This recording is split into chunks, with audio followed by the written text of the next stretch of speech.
But Benjy, told me fuck you. If you listened to that show, it was quite startling. And then that generated a bunch of song parodies. Oh. About Benjy saying fuck you to me. That's an interesting reaction. You don't want me to say fuck you to you? Fuck you! Yeah, I think, look, Benjy gets in here and this is the way I explained it to people who work here. I said, it's an unusual situation. I don't think Benjy would tell his boss, fuck you, except for the fact that we're on the radio and he's trying to be outrageous and interesting. I think he has enough common sense to know not to say fuck you to his boss, and I would think that anyone who is in a job would never say fuck you to a boss unless you didn't care about your job. You know what I mean? And even if you did, you'd want to get a recommendation. On the way out the door, you say "fuck you." You don't say. And by the way, you don't even do that because you want some sort of ability to get a recommendation from your job. You know what I mean? It's like the worst thing you could do. Yeah, but if you were going to do it, you wouldn't do it thinking you would stay. Because everybody wanted to talk to Benjy. But they said, "Listen, Benjy's also on the air, and he's trying to be interesting." But I guess so. But I'm telling the kids out there who are just starting out in business, never do this. If you're happy and you know it, fuck you! If you're happy and you know it, fuck you! If you're happy and a lot of you songs. know it, fuck you! Yeah. So, there was a lot of different things generated. This one, too. You're breaking my heart. You turn it apart. So fuck you! I mean, so loud and annoying, right? Like anybody would fire him. It was outrageous because it was totally over the top. It was a way too big a reaction to what was going on. Believe me, as bad as I had it in some jobs in radio, I never said fuck you to my boss because I knew that, listen, there's a certain way you conduct yourself. Whenever Fred tells me fuck you, he does it under his breath. I don't hear it. You know what I mean? He's smart enough to whisper it. You motherfucker! Oh. breaking my heart. You turn it apart. But fuck you! You're breaking my heart. You turn it apart. Fuck you! We went, there's a right way to say fuck you, and then there's the Benjy way of saying fuck you. But we went out on the street and we said, gee, you couldn't find a person, really, that agreed with Benjy. Would you ever say fuck you to a boss? Never. Even when he's 100% wrong. Never. Fire him, definitely. And why? Because it's disrespectful. It's so inappropriate. Would you ever tell your boss "fuck you" to his face? I wish I could. Well, you can. You want to keep your job. You got a livelihood to look up to. So, what do you think would happen if you told your boss "fuck"? I think I would be fired. If you're a boss and your employee says "fuck you," what do you do to him? I'm gonna smack the shit out of him and send his ass home and tell him do not bring his punk ass back no more. Why do you think someone would be so rude to their boss? They're fucking ignorant. Like, it's a lot of ignorant people nowadays, and sometimes they need to get smacked the shit out of. I found one guy who said he would say who said yes, you should say fuck you to the boss. But listen to this guy. Is it ever okay to say fuck you to your boss? Sure, why not? I know a fucking boss gonna tell me what the fuck to do. Would you ever say fuck you to your boss? Yes, sir. Tell him to kiss my ass. The boss gives me a whole lot of shit. I'll punch him in his motherfucking face now. And what do you do for a living? I'm homeless. I don't do a goddamn thing. I sit on my ass. Yeah, there's a guy who thinks like Benjy, a homeless guy. Yes. But there were so many comments. Throw Benjy in a wood chipper. Unbelievable. Can't believe Bronk told his boss fuck you. I don't care how talented someone I work with was. If they said fuck you to me, they'd be fired on the spot. What a disrespectful ingrate. How the fucking Howard put up with that asshole? Fuck you with no consequences. Wow, what a boss you are, Howard. Don't let Benjy in the studio. He changes the tone of the show and Howard's flow. He adds nothing on air anyway. And this just goes on and on. Gary told me he got into a whole argument with Benjy. He goes, and it's just so difficult. Gary was making a point that Benjy should get in here early. He should never be late. In other words, he said, Benjy, we have a meeting at 5. Let's see what time they have the meeting. Probably about 10 to 6 the meeting starts. Mm-hmm. And the whole staff has it while I'm reading my newspapers. And they kind of go over what they want to present to me. You know, we do have a system here, believe it or not. And Gary said to Benjy, you should be in here early anyway. You should get in around 5:30 so you can be part of the meeting and all of this. You know, Benjy saunters in like... He recently had this conversation. Oh, yeah, just the other day. Okay. So then Benjy starts yelling at Gary that I'll bet you I know more about current events than you do. So Gary went, well, if you know more about current events than I do, then you should definitely be here early for part of the meeting. And then Benjy goes, I want to have an on-air contest with you about who knows more about current events. And Gary goes, he just misses the whole fucking point. He doesn't even care about your point. Yeah, good. You know more about current events. But it helps no one if it's just in your head. Thank you. That's what, right, Gary? You got into a whole weird vortex argument. Yeah, it was more through text messaging than in person. But he heard me saying on the wrap-up show that he should be here early, and he said, "I bet I know more about current events than Gary." But the point is to be here and have that discussion. Even Sal, who doesn't know anything about current events, comes to our meetings because he can contribute. Right. But what's Benjy's point?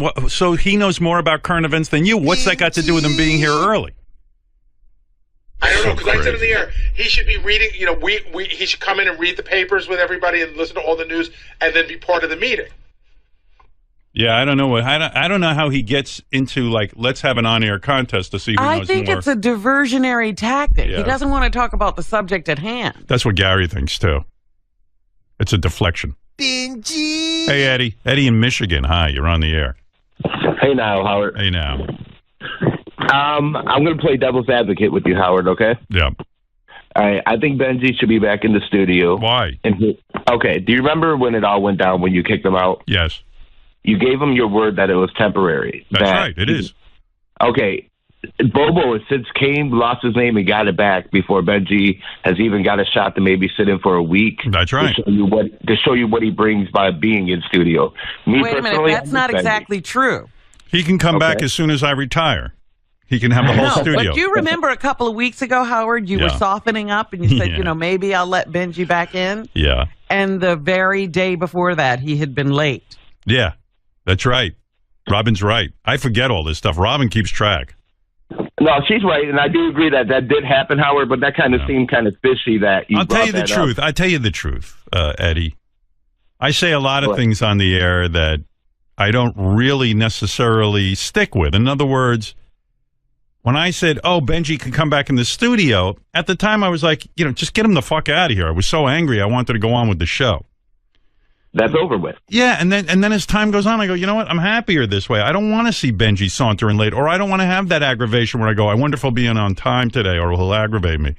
So well, here's my point. It works out better for me. And I know I'm not consistent, and I know I'm probably, quote-unquote, lying. But it's not a lie. It's just that I don't ever want to think about it. I think from a listener, Howard, and I listen every day for years, there is something missing with Benjy not being in there. Oh, there is definitely something missing. There's no question about that. But Benjy's missing. My peace of mind is more important. Yeah, but that's once every 3 or 4 months at the most. Eddie, come on. You don't know. Eddie, I don't need that blotchy distraction. Can I ask Benjy a question? Could you bring him in? Oh, God. All right, Benjy, come on in. There's a question for you on the table. And I think you'll like it, Howard. I probably won't, but it's all right. Because I like Benjy. He's a good boy. He's a nice boy. You're a good boy. You are. A boy chick. No, a boy. He's a good boy. You're a good man. Because he operates like a little boy, you know. He's late and everyone has to yell at him. You know what I mean? But I do like him. I like you, too. And I think Benjy's turning 50 in September. Wow. But I think. I don't know. No. You're not? Nobody knows. Oh, you're younger than that. Yeah. Or older. Younger. Are you much younger, right? You're like 30. Yeah. You know, whatever you are. I don't care. I know you like to be young. He is a boy. He's 19. He's 19. He's barely a man. All right. What is it, Eddie? A question for Benjy on the table, who knows more current events than Gary, right? Well, I said that because you would have to listen to the context.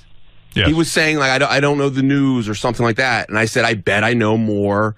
Oh, he said you don't know the news. Something to that. I never said that. What I said was, If Benjy, you said I need to be reading the newspapers in the morning. I was saying that maybe something happened overnight and Benjy doesn't know about it. You know, I know he knows about the news in general, but maybe something happened overnight, 3 a.m. If he came to our meeting, he'd be aware of that and that he could riff on it. Well, I agree. So, but he was implying I don't know the news, or he's saying I didn't say that. You said maybe something happened at 3 a.m. that I don't know. Well, you might not know about. He's making a good point. That is possible that something happens at 3 a.m. I don't know about. There's also something might have happened at 11 o'clock last night that you don't know about. But I in general, I'm pretty well read about. Are you irritated with Gary because he keeps you out of the studio? Yeah. Yeah, I heard that. But I'm irritated about that. But also, it feels like you can be very rough on me, I feel. Right. In a condescending way. You can make fun of me. I feel a lot of people take on your feelings. I'm sorry, I didn't mean to laugh. That's funny. It's just funny when Benjy explains shit. Why? You're being funny, that's all. Funny. Okay. Funny, haha. I feel a lot of people take on your attitude, whether it's good or bad. I see. All right, well, thanks. Good to see you. Bye. Okay. That's Eddie. Does that answer your question? He didn't have a question. He never asked this question. Go ahead. Oh. Benjy. Oh, here comes the question, Benjy. Sorry. Benjy, I love you. Big fan. Hey, Eddie. Here we go. I know you probably really don't ever get one-on-one alone time with Howard. There's a few people to go through. When he fucks up, he does. You have a chance right now to look Howard in the eyes and persuade him and tell him why you being in the studio is better. And Dude, that is not a question. Okay, well, don't make me uncomfortable because of your dopey question. I got to have Benjy staring me in the eyes. I don't want that. Let's hear him out. He at least he deserves to hear him out. Thank you, Eddie. I'm not going to do that, Benjy. That's ridiculous. Okay. This guy's fucking retarded. All right, but that was I appreciate his call. But listen, I love you. Benjy has a very hard 12-hour week that he puts in, and people should be aware of that. It's exhausting. How you doing when you're sleeping? You sleeping better? So much better. Look at this. Nice. Yeah, my boy's growing up. So much better. In fact, it's funny like how little things inspire you. Like the other day, you said, I don't know why it hit me the way it did, but you said you went to sleep at 6:30. Sure. Which I know is unusually early. Go to bed for you, but it just I don't know why. I'm getting so much better at it. It seemed impossible before, there but now you go. My sleepy boy is doing good. Thank you. All right, great talking to you. Let's talk again this winter. Bye, Benjy. What after the solstice or solstice? Or? Solstice, summer solstice. All right. Benjy is realized he's preparing for hibernation. He's like a bear. What? He wanted to say something. Go ahead. I don't want to be unfair. There's a lot to say, apparently. Yeah. Well, he's been pent up back in the office. Go ahead, Ben. Yeah, I have been pent up. All right, go ahead. The fuck you thing was stupid. It was stupid to say, but it was. It's funny the way people reacted to it.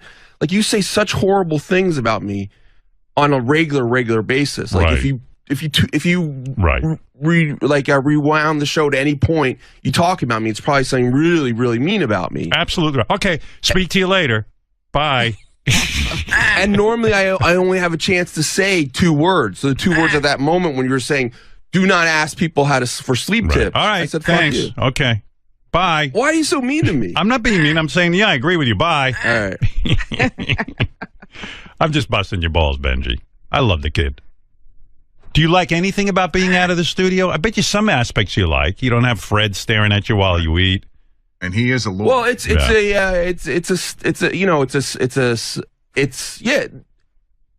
Do I really like if I went to the comfort of the room? Is the comfort of the room different? Yeah, I think it's better. No, actually, it's a lot worse. Oh, with really? Like people walking around talking that kind of thing. Distracting. But I mean, obviously, it's a status kind of thing, right? And it's being part of the show kind of thing. Thank you.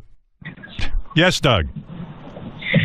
Hey now, woot woot, woot woot, woot woot. I've heard you talk about this 10 to 6 meeting before. Yes. And it sounds like just about everybody attends but Benjy. That's true. Everyone who works here is there but Benjy. He set up his own hours. Why do you and Gary make it optional for him? Why you know what it is? Like Benjy had a certain workflow before we put together that meeting. And somehow, I don't know, it's like it's become like that's Benjy's job. You can't shift it around. You can't say to him, hey, show up a little early. I don't know. It's just weird. But again, I'm the ball buster. everyone else gets that they should be at that meeting. Fuck you, Hal. Yeah, right. Everything with Benji's optional. He doesn't want to work in the afternoon, his vacation. It's like, fine. I'm like, Benji, I've had discussions with him where he tells me he's losing his mind unless he can get sleep. So I just go, Benji, work the hours you need to work and we'll figure out something. Yeah, I just like, I give up. You motherfucker! I'm a funny guy. I hate when people self-destruct. Like Jackie or something. Like I said to Jackie a million times, Jackie, you got a great job. Stop looking at what I'm. You're doing fantastic in life. You got a great place to work. You're making a lot of money. You got prestige. I don't care. You're out to get me. Yeah. So I tried for years to make my point to him, years and years. Then finally I gave up. And same with Benji. It's like I hear him. He goes, I can't sleep. I got problem. I can't do this. I can't get here. I was not doing that. All right, whatever. There was a time that absolutely. Okay, goodbye. Okay. All right, fine. All right, goodbye. You weren't doing that. I want Benji to stay here, so I always try to advise him wisely. You pretty much put him out. So I let him do what he wants. Can stay. Yeah, I basically arranged a job like no other job we have here. I have night terrors, he tells me. Night terrors? Here's a terror. You got nowhere to go to work. Night terrors. It's terror. Benji. You're my day terror. I swear I try to save all my guys. Yeah, you can hear that on the air, too. It's just, you think he'd know what a complete home run it would be. I have friends who have wrecked I have friends who have wrecked their own lives. I've seen it.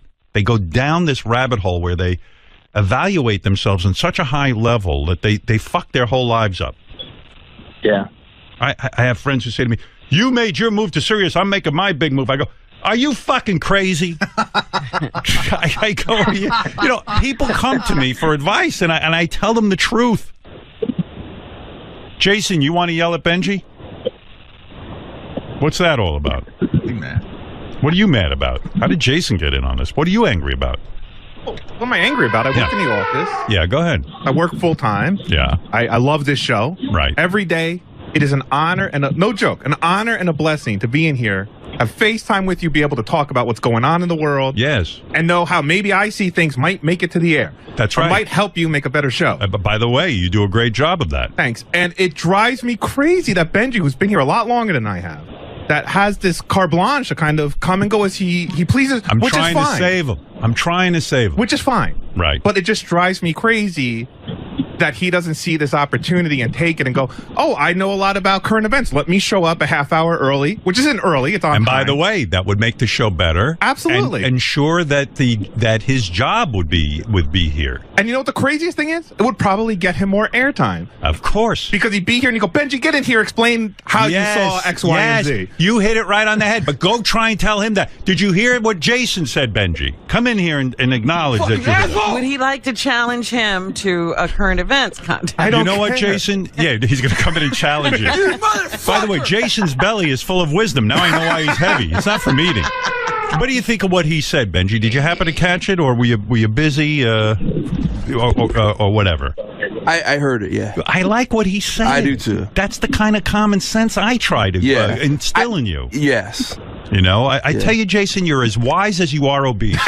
Honestly. I don't get why you are so fat. Because you do seem a very competent person. Don't change the subject. Thank you. You know why? Because I'm what he's saying. He's saying if you took the job and really expanded it as opposed to diminishing it, you would probably enjoy the job more and have more airtime and everything else. Cool. And it's crazy when you say... Now, I see Benji, like he'll go leave here right away and he goes home and he makes a podcast of some sort of video cast. And I go, why would he sit there with that, with his 3 people maybe watching him, where he could be part of this and contribute in a way that it makes him gets him more exposure. I cannot tell you how many times we're sitting around talking in the afternoon and we think of something. We go, oh, Benji would be perfect for that. But he's not here. Right. Yeah. All right. Anyway, Benji. Can I ask one question? Sure. Now I'm more irritated with Benji. Exactly what Jason said is what I was saying on the wrap-up show the other day, yet I'm an asshole. Jason comes in and you go, he's right. That's because I can articulate it better. Yeah, maybe you're not. No. Jason's a fat, balding guy also. Right. It's easier to take it. Yeah. All right. You feel Gary doesn't have the same soft touch that Jason has. No, Gary. Maybe Gary. Why does Gary irritate you when he says it? Well, Gary makes a good point. Well, first of all, there's irritation from Jason also. Right. I'm more calm today. Right. I got a great sleep last night. That's probably a lot of it. What do you think of what he's saying, though? That he's saying if you were here in the morning, maybe you'd be part of the discussion and have FaceTime and you have more airtime. It's all. I think a lot of times Jason speaks about me. But what do you think about what he's saying? Out of meanness. I don't think this was. I think this was. But what do you think about what he's saying? I think this was sincere. Right. And what do you think of what he's saying? It makes sense. Oh, it did. Oh, yeah. Oh, okay. And so is this going to have an impact on your actions? Oh my God. Are you going to wait. Let me ask the caller. Why did you say, "Oh my God"? Because there's no fear in your job, and I already know you're not going to attend the 10 to 6 meeting. Right. I just don't understand why you could better the show, and you have, talked about it 100 times, the golden opportunity to be in your position, and you don't have fear of losing your job, and all you got to do. I do have meeting. Fear. No, he has fear. He knows that I have a point where I get completely aggravated, and no matter how much I love someone, I do have to say goodbye. But he's still there, and he doesn't. He's still there, and he is important to me. But you guys were talking about the "fuck you" thing. I do think you're mature on the air enough to in a conversation when you're saying mean shit to me for me to say "fuck you" back. Well, okay. Is that good advice? Who's fatter between the two of you two? Probably really? I am. You weigh more than Jason. Oh no. Fatter. I'm saying percentage of my body. Right. I think so. I'm looking at the two of you, and Jason looks skinny next to you. It's weird. Now I like standing next to Benjy. The two of you, why don't you go discuss dieting? All right, thank you. Very good. All right, there's Benjy. For those of you who are fans of Benjy. If his actions are going to change as a result of that good advice. I can tell you the answer if you want to know. Nothing is going to change. He's going to go do podcasts. So what good does it do talking to him? Oh, my God. The two of them tried to get out the door at the same time, and they got stuck in the doorway. Hold on. They get stuck. Fred, push one of them out so they can get out the door. I mean, it's wild. Yes, Mike, go ahead. People are enraged, and they want to speak out. Yes, Mike. Hey, you guys are a bunch of pussies. Somebody's got to fire this guy. I guarantee he's not the only guy that can do this job. And if you put an ad in the paper, it says, full-time job, 12 hours a week, you can make enough to live on in New York, I guarantee you're going to find an applicant. I mean, who has to say that to their boss and get away with it? Nobody does. All right, fair enough, Mike. David, go ahead. David, you're on the air in Ohio. All right. Ryan, you're on the air in Connecticut. Hey, now. Yeah, I would have fired him right on the spot. I was surprised you didn't. Yeah, well, I feel he's a bad parent. I am. You know what? I think when you're on the air and you feel like you're being humiliated, you try to fight back in some way or something. It's I don't think Benjy would do that off the air. Well, that's what you do. Yeah, but honestly, I do have a rule around here. You've heard of the rule, 3 strikes and you're out? I have a rule, 1,800 strikes and you're out. And he's up to 1,700. So, see, he still has 100 more. Okay? But, by the way, there were people here who wanted to fire him, and I put a stop to that. I said, look, we were on the air. We had heated words. He probably felt embarrassed, and I understood that. I don't even remember what you said. I don't even remember what the argument was about, honestly. Yeah. It was just stupid. And then the only thing I remember is that he said, fuck you to me. Yeah. Yeah. Yeah, like 8 times. Like 8 times. That's right. And I kept him around. All right, Ryan, I hear your point, but I took stuff from bosses before and everything, and you take it. That's your boss. I know. All right, fair enough, Ryan. I hear you. Whatever. Somehow I get a kick out.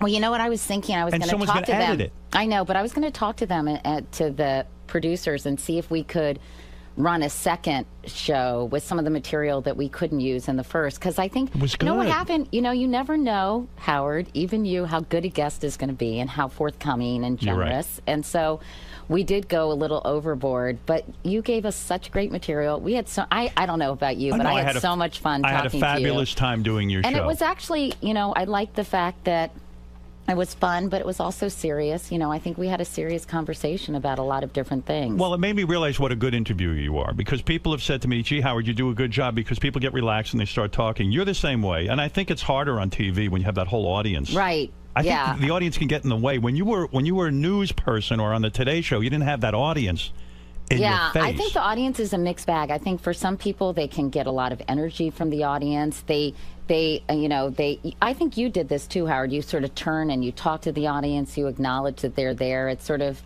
like being on stage. And so for some people, I think it's energizing. For other people, it's off-putting. But I know what you mean, because I think when it's just one-on-one, there is kind of an intimacy that develops between two people. I think people will like seeing the show today, the Katie Couric show. What time is it on in New York? It's on 3 o'clock. But it's on all different times throughout the country. Mostly 3 and 4, really, throughout the country. It's syndicated, so stations put it at different times. That's sort of Oprah's old time period, 3 and 4 o'clock, right? Do you think your show would have come about if Oprah was still on the air? Was there room enough for another show? I don't think so. I mean, it's really hard to even do it now, to start a show in this current climate. You know what's going on with the fragmented media landscape, and to really get viewers to be excited, especially I think at that hour of the day. You know, there's a certain set of viewers that are available, and sometimes, you know, not as many people, say, who are around in the morning, who kind of make something like this or the Today Show or GMA part of their morning routines.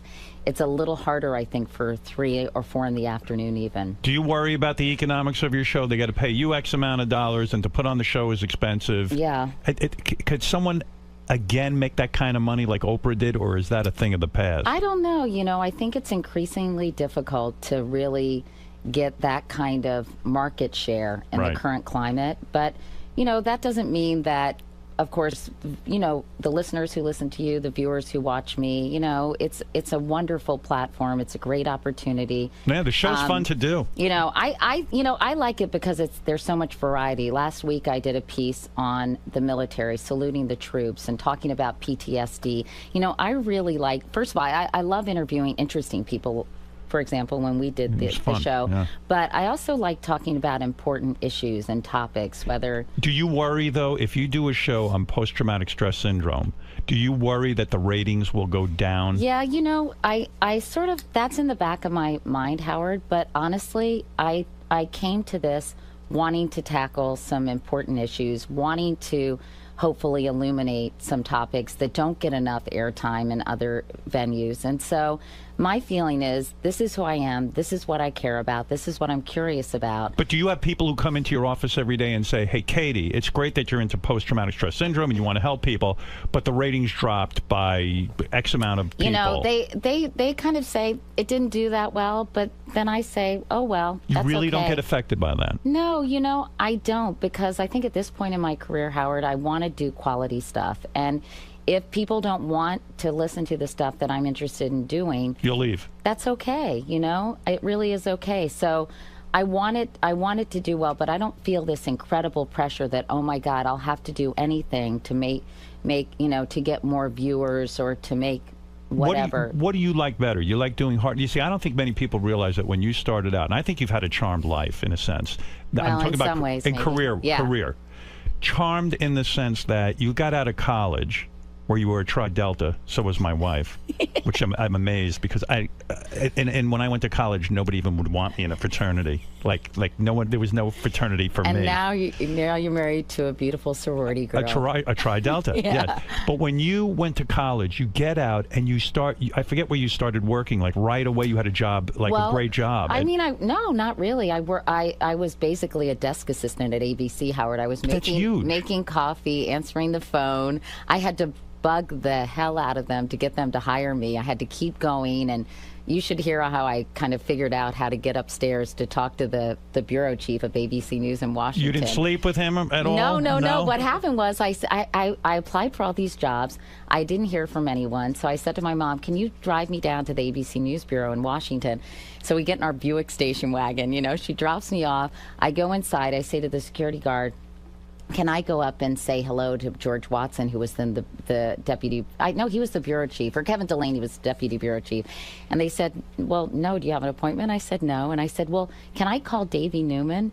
And they said, okay. So I picked up the security phone, and Davey Newman was the executive producer of World News Tonight. That's ballsy. And I said, hey, Davey, you don't really know me, but my sister Kiki went to high school with your twin brothers, Steve and Eddie Newman, and I'm wondering if I can just come and say hi and introduce myself quickly. You had balls. I did. Do you think you had balls because your father was a journalist, right? Yes, yeah. So when you're around that kind of vibe, I don't even know why you would pick journalism when your father's a journalist. Maybe if you were a boy, it would have been different, but do you feel that sense of competition with your own father, right? No, not at all. Not at all. He was a print journalist. He worked for the Atlanta Constitution, United Press, and then he went into PR because I think he had a hard time supporting 4 kids as a on journalist. A reporter's salary. Yeah. But no, not at all. In fact, he was so proud of me, and the one thing I think he encouraged me to go into journalism because the one thing that I could do decently, I could write well, right. And I wrote well under pressure, and I was very outgoing. So then I thought, well, why not try television? Because the doors were opening for women in broadcasting, right. And I thought, it's more lucrative. Yeah, but you got the job at ABC, and then you went to CNN right away, too. Yeah, but, George Watson left ABC, started CNN, so I went as an assistant assignment. I mean, I really worked my way up, I know. Howard, I don't think people realize that of you, because when you went to CBS News, guys like Dan Rather gave you such crap. Yeah, that was sort of disconcerting, actually. And, he'd been very, very kind to me throughout my career. I had met him on a number of occasions covering hearings on Capitol Hill. I think I saw him during the Clarence Thomas hearings. And he was incredibly gracious and generous. And I don't know, I think he was colored by the very bad experience he had at CBS. So I think he was pretty it was so sexist. He said, they're bringing in Katie Couric to tart it up. Yeah, to that tart was it up. odd, A tart wasn't is a prostitute. You know what I mean? It was really? I don't know if a tart is a prostitute. Well, I think that implies that you're just some cheap. Floozy. A floozy. Yeah. In other words, you're going to floozy it up on the news, and they're trying to bring sex appeal. That was awfully archaic thinking, I think. Yeah, I was surprising, actually, and disappointing. But what are you going to do, Howard? You ever run into him? No, I haven't run into him, actually. What would you say? Do you think he'd be friendly? I think I would say, I don't know. That's an interesting question. I think I would be cordial, and I guess I would have to read him to see how he would respond to me, but that was disappointing and actually kind of surprising for him. Yeah, I mean, Andy Rooney sandbagged you.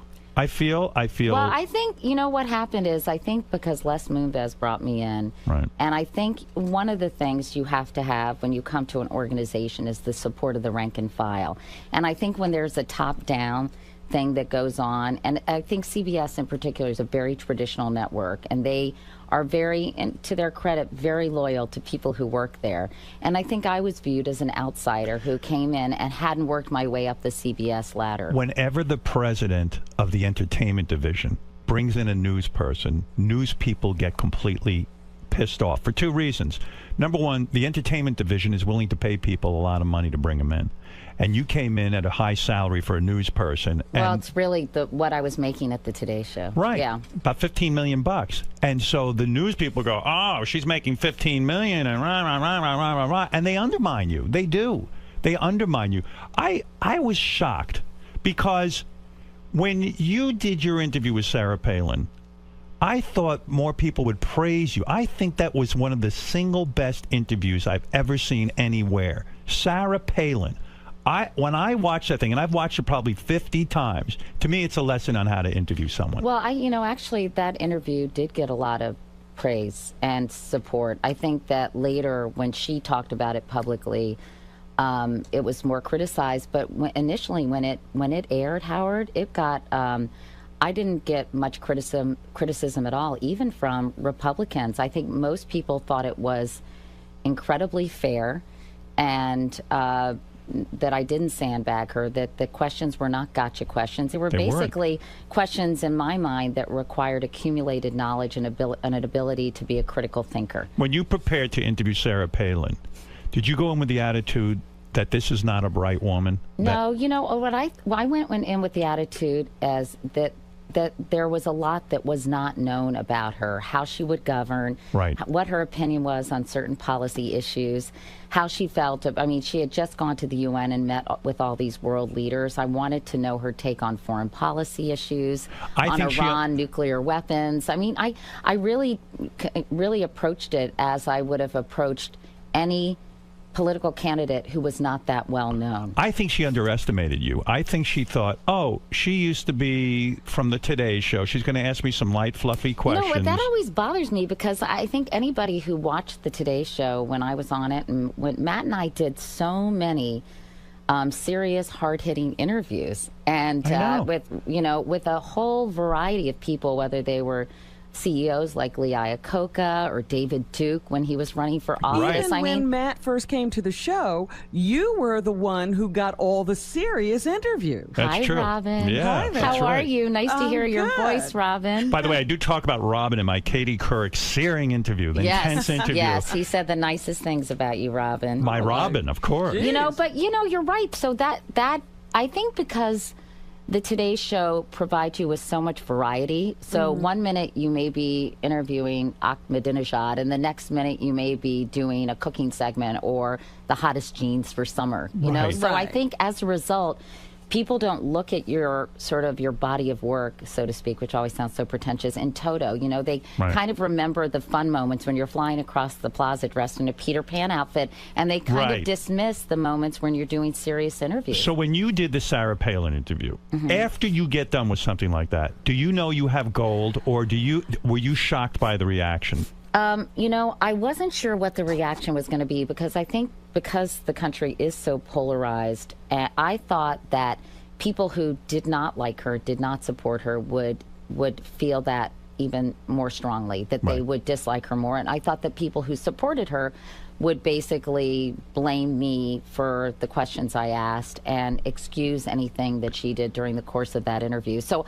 I thought it would basically make people more entrenched. And is that the way it played out? No. How did anyone vote for her after that? I think what happened was there was this sort of swath of undecided voters, kind of more moderate voters, who are really on the fence. And if you remember that moment in time during the campaign, the trajectory for Obama was kind of flatlining a little bit. And Sarah Palin had given this riveting, I mean, she did an incredible job at the convention because she was like a politician the likes of which nobody had ever seen before. It was an amazing performance. Right? Yeah. I mean, she was so accessible and funny, and she was an incredibly appealing candidate. So do you think you were, I'm not going to say totally responsible, but somewhat responsible for Obama winning?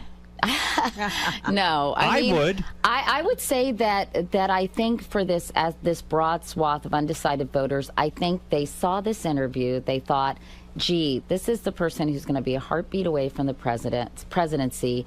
John McCain had multiple instances of melanoma. Thank goodness his health is good. He was just in Syria, meeting with rebels. And, so I think it really gave people pause. And they thought, not only about her, but I think about Senator McCain's judgment in selecting her. Yeah, I think it changed a lot of people's opinion. When I saw the answer to the periodicals, when I saw her answer about Russia being like she's doing business with them because they're near Alaska. And you know what's so interesting? That whole question about what do you read, that was kind of an afterthought for me because that was at the end of our second interview. It was a ridiculous easy. We had done one interview in New York, and then we did a second one in Ohio after a campaign appearance, and we had to do a walk and talk. You were walking we wanted down to a get road. some B-roll, for the interview. And I was curious because when anyone is so extreme in their political ideology, I'm always curious, like, what made them that way? What shaped them? What did they have a formative experience? Was it their parents? What do they read that kind of helps reinforce that on a daily basis? It was a softball question. If any of the questions were softball, it was a throwaway. Yeah. It was like, hey, what do you read when you wake up in the morning? It was I think she was so aggravated with me by that point that she just was very defensive about it. And she said, people in Alaska read. And I said, I thought I wasn't suggesting that. But I thought it was interesting, and I wonder if she in her own mind has gone back and thought, gee, maybe I should have said I read every newspaper in Alaska because I'm governor of that state, or I read every national newspaper, and, Katie, I Google things. I mean, I don't know. I don't think she's the type of person who goes back and thinks about what she says. I don't think she reflects. No, not at all. I think she's thought, Katie Couric tried to screw me. I don't like her. It's that simple. But have you ever run into her again? I haven't. I did invite her to come on my show. Oh, how great would that be? But, in a way, I think the purity of that interview and that experience and that exchange sort of should... part of me feels like, I mean, it would be a very different interview now because she's not running for office. And it would take away, now that you bring that up, I agree with you that it would take away from the purity of the interview, because you guys would sit there and do sort of a nicer interview, and who knows, maybe even try to explain away some of it, and she'd put a spin on it, and I don't know. I think it would ruin everything. I do. I have very mixed feelings about it. Well, needless to say, I've extended the invitation, and I have not heard back from her. What are you doing about this whole Today Show controversy now? I mean, me? What am I doing? Yes, because I want to know your thoughts. Yes, she does. She has to step in and straighten it out. I'll take care of it, Howard. You had decided after the CBS News thing that you might consider going back to the Today Show, after, I guess, Meredith Vieira left, that you would join Matt again at the desk, and that then the plan would be, after the 2 years that you did that and Matt's contract was up, you would then do the show together, your new talk show together. I mean, I don't think it was ever quite as far down the road as you describe now, Howard. I mean, I think that Matt and I had talked about possibly teaming up and doing a show at some point. Right. And, there were some cautious overtures to me to possibly come back to the Today Show, but then they sort of evaporated. Was that something that was not an option for you? You would never go back? Part of me, for me, that was the best job because, first of all, I loved the ensemble cast. I loved working with Matt. We did have this special relationship. And you did not enjoy working with Brian Gumbel? No, I actually did. I did enjoy working with Brian. I think it's known in the industry that you had great chemistry with Brian Gumbel, and you were very professional with him on the air, but behind the scenes, you were not thrilled with him. Well, you know what's funny?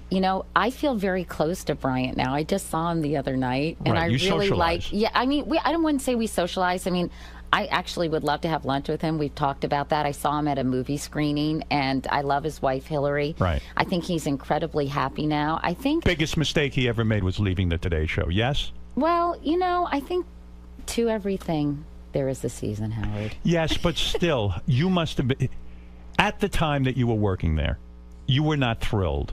I mean, you did the job, and you were great at it, and you made chemistry happen with him. I would say that Bryant at the time was pretty prickly and sometimes quite challenging. Angry. I wouldn't say angry. I think Bryant was very set in his ways. He was used to being the top banana. And when I took that job, Howard, I said to the president of NBC News, Michael Gartner, I said, listen, I'd love to do the Today Show, but I want it to be a 50-50 division of labor. I don't want to be relegated to doing cooking segments and the lighter fare, because I had covered the Pentagon. I'd worked really hard to be taken seriously as a journalist, and I said I don't want to be in that position. So I think that initially probably that was pretty off-putting for Bryant. Right. And I think he was sort of a little like, who does this person think she is? Ultimately, they said, well, how about 52-48? And I said, I'll take it. Right. But, I just think that probably there was a little jockeying for position. And because I wanted to be taken seriously, and I think Bryant also was used to being the top banana. Don't you think Brian thought when he left the show would fall apart? Don't you think there's always that expectation? I don't know. I don't think so, because Bryant and Matt are, as you know, Howard, are really, really close friends. But when you left, don't you take some pleasure in the fact that the show now is struggling? I mean, yeah, okay, they had their run with Meredith and all that, but don't you take a little bit of pleasure? Say, you know what, it's not for everyone. Not everyone can do that job. Well, I do feel like the Today Show is such an institution, and it's sort of stronger than the sum of its parts. I think it's a great show. I think it has to be cared for and nurtured, and I think that's what's been going on now. Is that why Good Morning America is winning? I think Good Morning America is winning because it's more fun to watch now. I think probably because of all the sturm and drang that would happen on the Today Show. I think GMA, everybody seems sort of lighter and happier. They seize the moment. Yeah, and I think, I think it's usually the way things, this, Howard, from being in the business, it's the way things are orchestrated by people behind the scenes, that they never realize how careful they have to be when they're doing anything with the people on air, because people do feel very familial towards their morning show folks. You know, they feel like they're part of their family. They feel very close to them. So what's the right way to fire someone? If you're an executive, I know the executives at NBC get criticized, and I know a lot of these guys because I work on America's Got Talent, and they're nice guys. They don't mean harm. They don't want to do things. What is the proper way? If they feel Ann Curry isn't working out, what is the right way to quote unquote fire somebody? I mean, it's always going to be ugly, isn't it? You know what? Don't you think that people don't ever have face-to-face conversations and say, you know what? And again, I haven't worked at NBC for a while, so I don't know what everything that happened behind the scenes at all. But I feel like people have a very difficult time just being direct and honest with someone. Transparency. You know, or just saying, hey, you know, this isn't working, this is working. You know, we're a little concerned. Maybe this isn't the right spot for you, but we really value you and value what you've been able to contribute to the network. That's true. You know, Ann has done a lot of great work for NBC, and she has really I think, very successfully carved a niche for herself to cover a lot of these big international stories. And I just think, I don't know. I think there are a lot of cowards who work in television and probably in every industry. You're right. Sometimes you think you're protecting the person by not being so transparent, by not coming forward and having that discussion. And yet you're right. If you make a good point. If you sat down and you had this very honest discussion, maybe it wouldn't seem so ugly. Instead of these behind-the-scenes machinations where people feel like they're being sabotaged, and you know, say we want to put you in a position where you're going to really soar and do let really us well. all win. And by the way, you know, a lot of it is, it's not even personal. It is, Howard, you and I talked about it on my show, a little bit about chemistry. You know, so much about that show. You know, sometimes you go out on a date and you're not really into the person for whatever weird sort of nebulous reason. They're perfect on paper together. Yeah. And it just doesn't work out. And sometimes, you know, so much of that show is not about the interviews. It's really about, I hate to use the word repartee, but it's about the banter and the exchanges and the kind of comfort level between those two people. You and Matt had that. Yeah, I think we did. More so than you and Bryant, in a way, right? Because Bryant and I had a different relationship. Mine was sort of the irritating younger sister to Bryant. Would you guys talk off the air when you used to work with Bryant? Would you actually like have conversation, or was it just like, let's go to work and then leave? No. We would talk. I mean, he was a little moody at the time. I'm not going to lie. He used to write the memos. Himself. No, he wrote one memo. I don't think I mean, listen, I give him credit because you want somebody who cares about the product, right? That's right. You know, and so he's sort of damned if he does, damned if he doesn't. You don't want somebody who just walks in, does the show, and leaves. I mean, So why have you not had lunch with him? Why have you not had lunch with him? Honestly, it's because we've both been busy. He lives in Florida part of the year. Oh. You know, and we see each other, and honestly, there is a genuine warmth and affection between the two of us. Right. Isn't there something to also having been one of the keepers of the flame of the Today Show? The Today Show has such a long tradition. Aren't you glad it's still surviving without you? Yes, I am. Yes. I would not want anything to survive without me. Well, stop it. I would, if I was Katie, if I could AGT should die when you leave? Absolutely. Absolutely it should die. Why not? Why am I like that? Am I so deformed? I think there's come on, let's be honest. There's a little primal instinct in everybody who has that. But, you know, you hope to appeal to the better side of yourself. Think of the pressure you were under when you took over the Today Show. You were replacing Deborah Norville, who hadn't worked out. Deborah Norville failed. And you could have easily come in there and not been accepted by the audience. It's so weird. How do you charm an audience? You know what? I sort of feel like that's so unfair to say Deborah Norville failed. Well, that was the perception. Well, you know, I think for that moment in time, what happened was, again, if people remember, Jane Pauley was kind of forced out. Right. Deborah Norville was brought in. And she was seen as a villain. Yeah, and it was sort of, in a weird way, out of her control. And I think, I mean, I really like Deborah. I think she was almost too beautiful to do that job, because people used to say they felt like they had to be dressed with their makeup on watching Deborah in the morning because she was that stunning. And I think it was a little bit like, whoa. And, you know, again, I think she's incredibly smart. She landed on her feet. I have a lot of admiration for her because, listen, to be publicly humiliated like that is an awful, awful experience. I mean, I think we've all had Right. our time with that. Yes. And so I think, you know, I really admire Deborah, and I think, again, it was just sort of how they positioned it. Remember, they had Deborah sitting on the couch with Jane and Brian.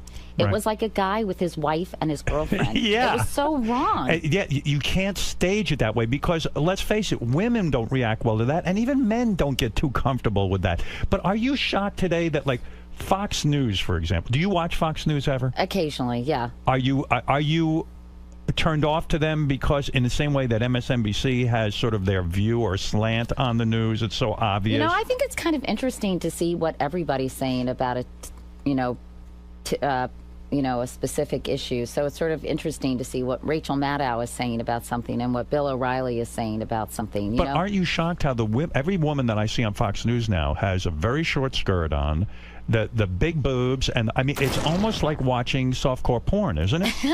Does it turn you off? I do think there seems to be a bit of a type over there, and I think Roger Ailes knows what he's doing. Well, it does get me to take a look. I'll be honest with you. It's like wow, really? I mean, Yeah. one, and then the women disappear and they bring in a younger, hotter one. You know, I used to see that on Fox Business, more on regular Fox News, Yeah. where people would be dressing very provocatively and super low-cut dresses, and I would be like, wow. Do you now? I kid you on your show today when we do the interview about you. Your legs are very attractive, Oh, and they're thank you, very Howard. waxed up or something. I was saying. I oiled them up for you today. One of the things I know when I watch this show, and I think you look fabulous. Thank I you. really do. But you know, this is the first time I've seen you wear pants. You usually wear That's not true. You wear a skirt. Yeah, most days. And your legs are fantastic. Thank you, Howard. And I said to my audience, Katie's doing something with her legs. Either you're waxing them, or like there's a shine to them. No, basically, I just put lotion on them. That's my secret. Is that what it is? It's lotion, and they're fabulous. And she crosses them with the high heels. I mean, it's very sexual. Beth is sitting I know, right here. Beth and I have talked about it. I said, Ooh, this is getting weirder and weirder. oh, darling, we're going to have a threesome by the end of the show. Stay tuned. It's going to be wonderful. Do they pressure you when you, because I remember with CBS News too, that was another thing. They were like, let's put Katie not behind the anchor desk. We want to put her somewhere where we can show her legs. It was a calculated move. I don't know. You know, honestly, it wasn't like, let's put Katie somewhere to show her legs. I think we tried to make the evening news a little less formulaic, a little less formal, Right. more conversational, more accessible. And let's face it, you're an attractive woman. You're sexy. And why can't you show? Is that what Dan Rather means by tarting it up because you were showing your legs? I don't know exactly what he meant. Yeah, we can't get into his head. We never really discussed it. But listen, I think probably in hindsight, it was too jarring for people. Evening news viewers are very traditional. They're usually an older demographic, I think like 62, which doesn't seem that old anymore. Right, no, it seems young. But, you know, so I think that they've been watching the evening news a certain way for a number of years. And I think probably even the most traditional viewers are at CBS. So in hindsight, I think we probably should have made these changes incrementally. Yeah. And I should have been probably less willing to try and experiment and been more formal things and the way perhaps they more were. formulaic, and then just do it change slowly. things slowly. Yeah, but to be honest with you, probably even though I felt very honored and privileged, I was thinking about on my way over here how I had dinner with Walter Cronkite, you know, before I took that job, Right. and talked to him, and you know, he was very supportive of me, which was really a wonderful thing. Yeah. And I felt very privileged to sit in a chair that he had, you know, presided over so beautifully for so long. But you know, I think, you know, I like conversations. I like talking to people. You're I like happier a little now? more spontaneous. Yes, I think this is a much better fit for me. You know, I was just Was thinking. that a difficult period of time? Because you still kept that job. Yeah, you know, I mean, how did you deal? That's a stressful situation. You know, it was difficult because I think there was a lot of obviously external criticism because, you know, for a number of reasons. I think internally there wasn't a ton of support from You wouldn't check the everyone, ratings so- every night to see if you were going up or down? No. And what's amazing to me about that, though, when you have high ratings, everyone leaves you alone. Uh-huh. When your ratings aren't the highest, Yeah. then the executives get a hold of you. And I think that's the worst part of being on-air talent. If your ratings aren't stellar, and this is what I hate about the ratings world, then they start in with you. They come over. Suggest. Katie, maybe you need to do this. Maybe you need to do that. You know what I'm saying? Yes, I do know what But you're it's also saying. that environment where you that? know that people aren't behind you. Yeah, you know, I think that what happened is when I went there was a big spike in the ratings. I think, frankly, mostly a curiosity factor. Yeah. And then it settled down to basically what it had been before I came. Yeah. So I think, you know, so I really focused. I know it probably sounds Pollyanna and unbelievable, but I really focused on the work. I focused on trying to do good shows, trying to do good pieces, covering different things, doing the Sarah Palin interview, getting out in the field reporting. I did a weekly web show, which at the time was very avant-garde. You know, every week I would do an interview show just for CBS News Online. I'm embarrassed. I can't even tell you who anchors the CBS News right now. If you asked me that question, I couldn't tell you. Well, you know, I think that obviously it's Scott Pelley, by the way, and he's a great reporter because and a great journalist. I don't tune in at whatever time they do it now, 6:30 or 7 o'clock. I don't tune in for my news. Well, this is the problem. This is just opens up to a whole conversation about how the media landscape is changing. People consume information and news when they want to. They don't. They have so many choices, and they don't have to tune in at a certain time of day. I think one of the reasons the morning shows still thrive is because people have to get up in the morning, right? Yes. They have to check the weather. They want to know what's going on in the world. But I think in the evening news, if you're looking at the internet all day long or you have it on your cell phone, you know, I think, by the way, the evening newscasts do a great job of, in 22 minutes, really doing great pieces. Capturing the whole Yeah, exactly. vibe, yeah. And I think they're incredibly worthwhile, but they don't necessarily jibe with the way people are living now. No, I can't sit and wait for the news anymore. That's why I don't know the name of the anchor person. So, but do you feel also that, you know, because then they announced that Diane Sawyer was going to take over the evening news for ABC, and you sort of made it easier for her. I don't know. You know, I don't know about that, Robin. I just think sort of the time had come where it was not such a novelty, you know, and that Diane had an incredibly illustrious career prior to taking that on. So I don't know. I think also for whatever reason, maybe because I'm a little more of an open book, I've always been a little bit more of a lightning rod, possibly. I don't know. I've got to compliment you because I meant to tell you this the other day. The colonoscopy thing, in all seriousness, I remember the only thing that I knew about colonoscopies, because you had your on-air colonoscopy, which, by the way, I mean, weren't you nervous your ass was going to be on TV? I mean, I would just kill myself. Believe me, I gave the camera crew very strict instructions. This was and very brave. I had the final say in the editing process as well, Howard. When you saw you saw the raw tape, so to speak, is your ass being shown all over the place, and were you mortified? No, not at all. Right. They were the draping. The colonoscopist the endoscopist was very discreet, a guy named Ken Ford, and the camera guys know I had a mammogram on the Today Show and they weren't taking shots of my breasts. How do they do that? How do they not photograph your breasts? Because you're in one of those gowns and they get behind you, and you know. The colonoscopy thing was great because I remember my father told me when I was a young man, he had turned 50 and he said to me, I just went for this thing, colonoscopy, and there was no they didn't knock him out. There was this huge pipe involved, and he said to me, he turned to me, he said, he had a colonoscopy or a sigmoidoscopy? I don't know the difference at that point, but I remember it was a huge pipe, and he said to me, my dad's pretty stoic, and he said, I don't care about cancer or anything else compared to what they did to me today. He goes, I could never go through that kind of pain. And I never heard my father say that. So my feeling on colonoscopies was that sort of archaic view that this horrible thing happens to you and I'm never going to do one. So when you did it, it really made me realize, wow, they're not painful. The process has changed. And then my doctor said to me, I'd rather get a colonoscopy than, he says, you should see the operation they have to do on you if you get colon cancer. It's way painful. It's like the worst pain ever. So just go through it. And it really is a big nothing. Yeah. But you did, that was incredible how you changed people's perception. And I do applaud you for that. Thank you, Howard. Yeah. Because I think that they had something at the University of Michigan called the Couric effect, and the number of colonoscopies went up 20%. 20%. All I wanted to do is sort of demystify the whole process. That's so interesting. Your dad, back in the day when your dad was 50, I think they didn't have the kind of drugs that they give you now. No. And I cannot imagine, honestly, that procedure without the anesthesia. My dad still will not get one. Really? Because of that experience. He still thinks it's that thing. And I go, Dad, well, it's nothing. Your mom needs to get one too, Howard, because women are diagnosed as often as men with colorectal cancer. Yeah. And it's the second leading cancer killer of men and women in this country. And that's what your husband died of. Yes. Yeah. When he was just 42 years old. Yeah. I can't believe 42 years old. Was there a history in his family? No, his mom, at the time Jay was diagnosed, his mom had ovarian cancer.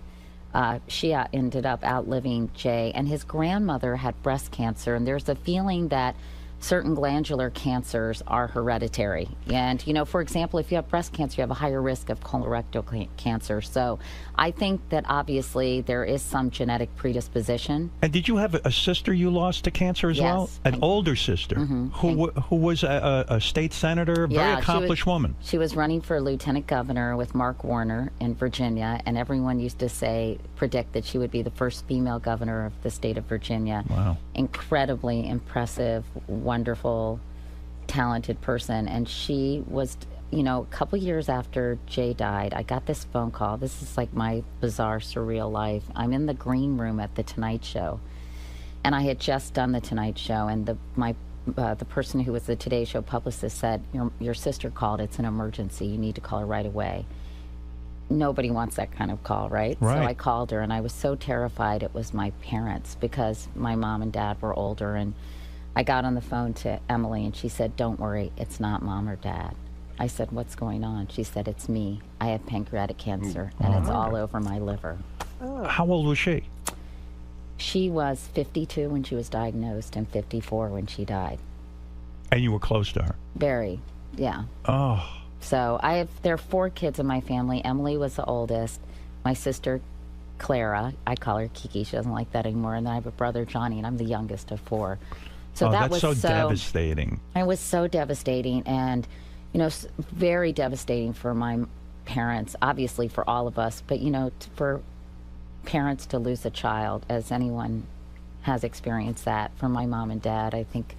Did she have kids? Yes, 2 incredible sons. Her son, Ray, is an oncologist hematologist in Northern Virginia. And Jeff is my other nephew who lived with us between college and graduate school. Great guy. He's a director. He just finished directing Kick-Ass 2. Wow, no kidding. Yeah, isn't that great? And what's with your kids? So proud of him. Are you worried about your kids? Because you're a very wealthy woman. And, sometimes it's hard. Well, you are. You are very wealthy, aren't you? I think I've done well. You've done well. Happy to say. Which is a nice thing to not...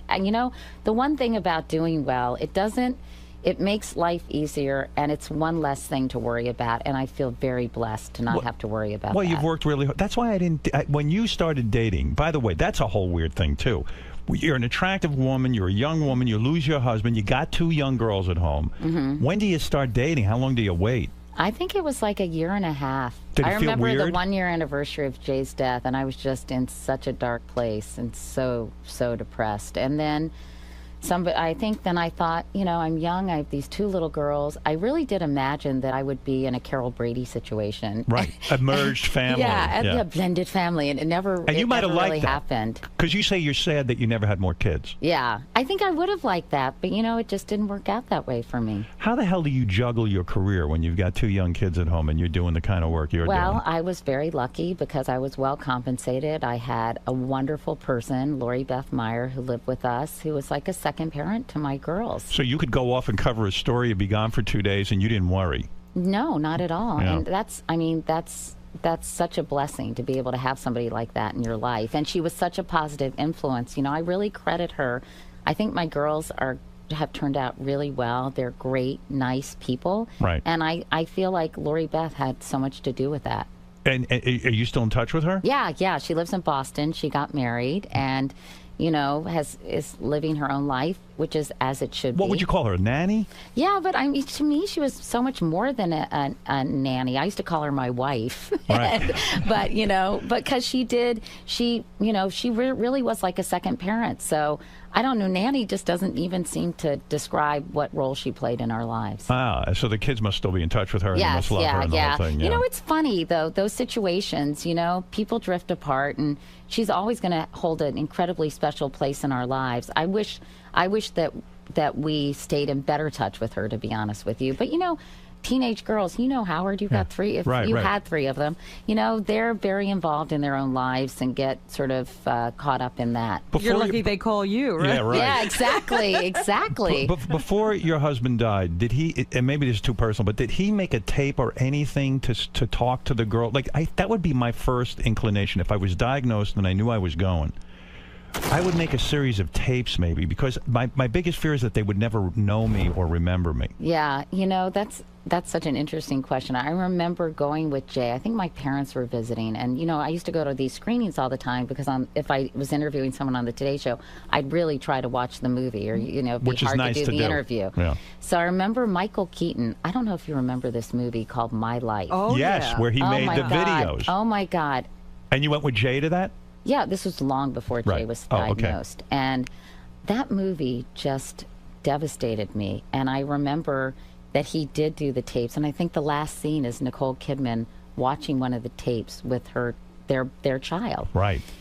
But, you know, it's weird. I think that we never gave up hope. And I think we didn't even really talk very much about Jay, the possibility of Jay dying. Because I think when you're in a devastating situation or a really hopeless situation like that, if you have one glimmer of hope, you have to hold on to that with all your being. And I think that if you make a tape that says, I'm dying. Yeah, it acknowledged it, even though I think we both knew inevitably.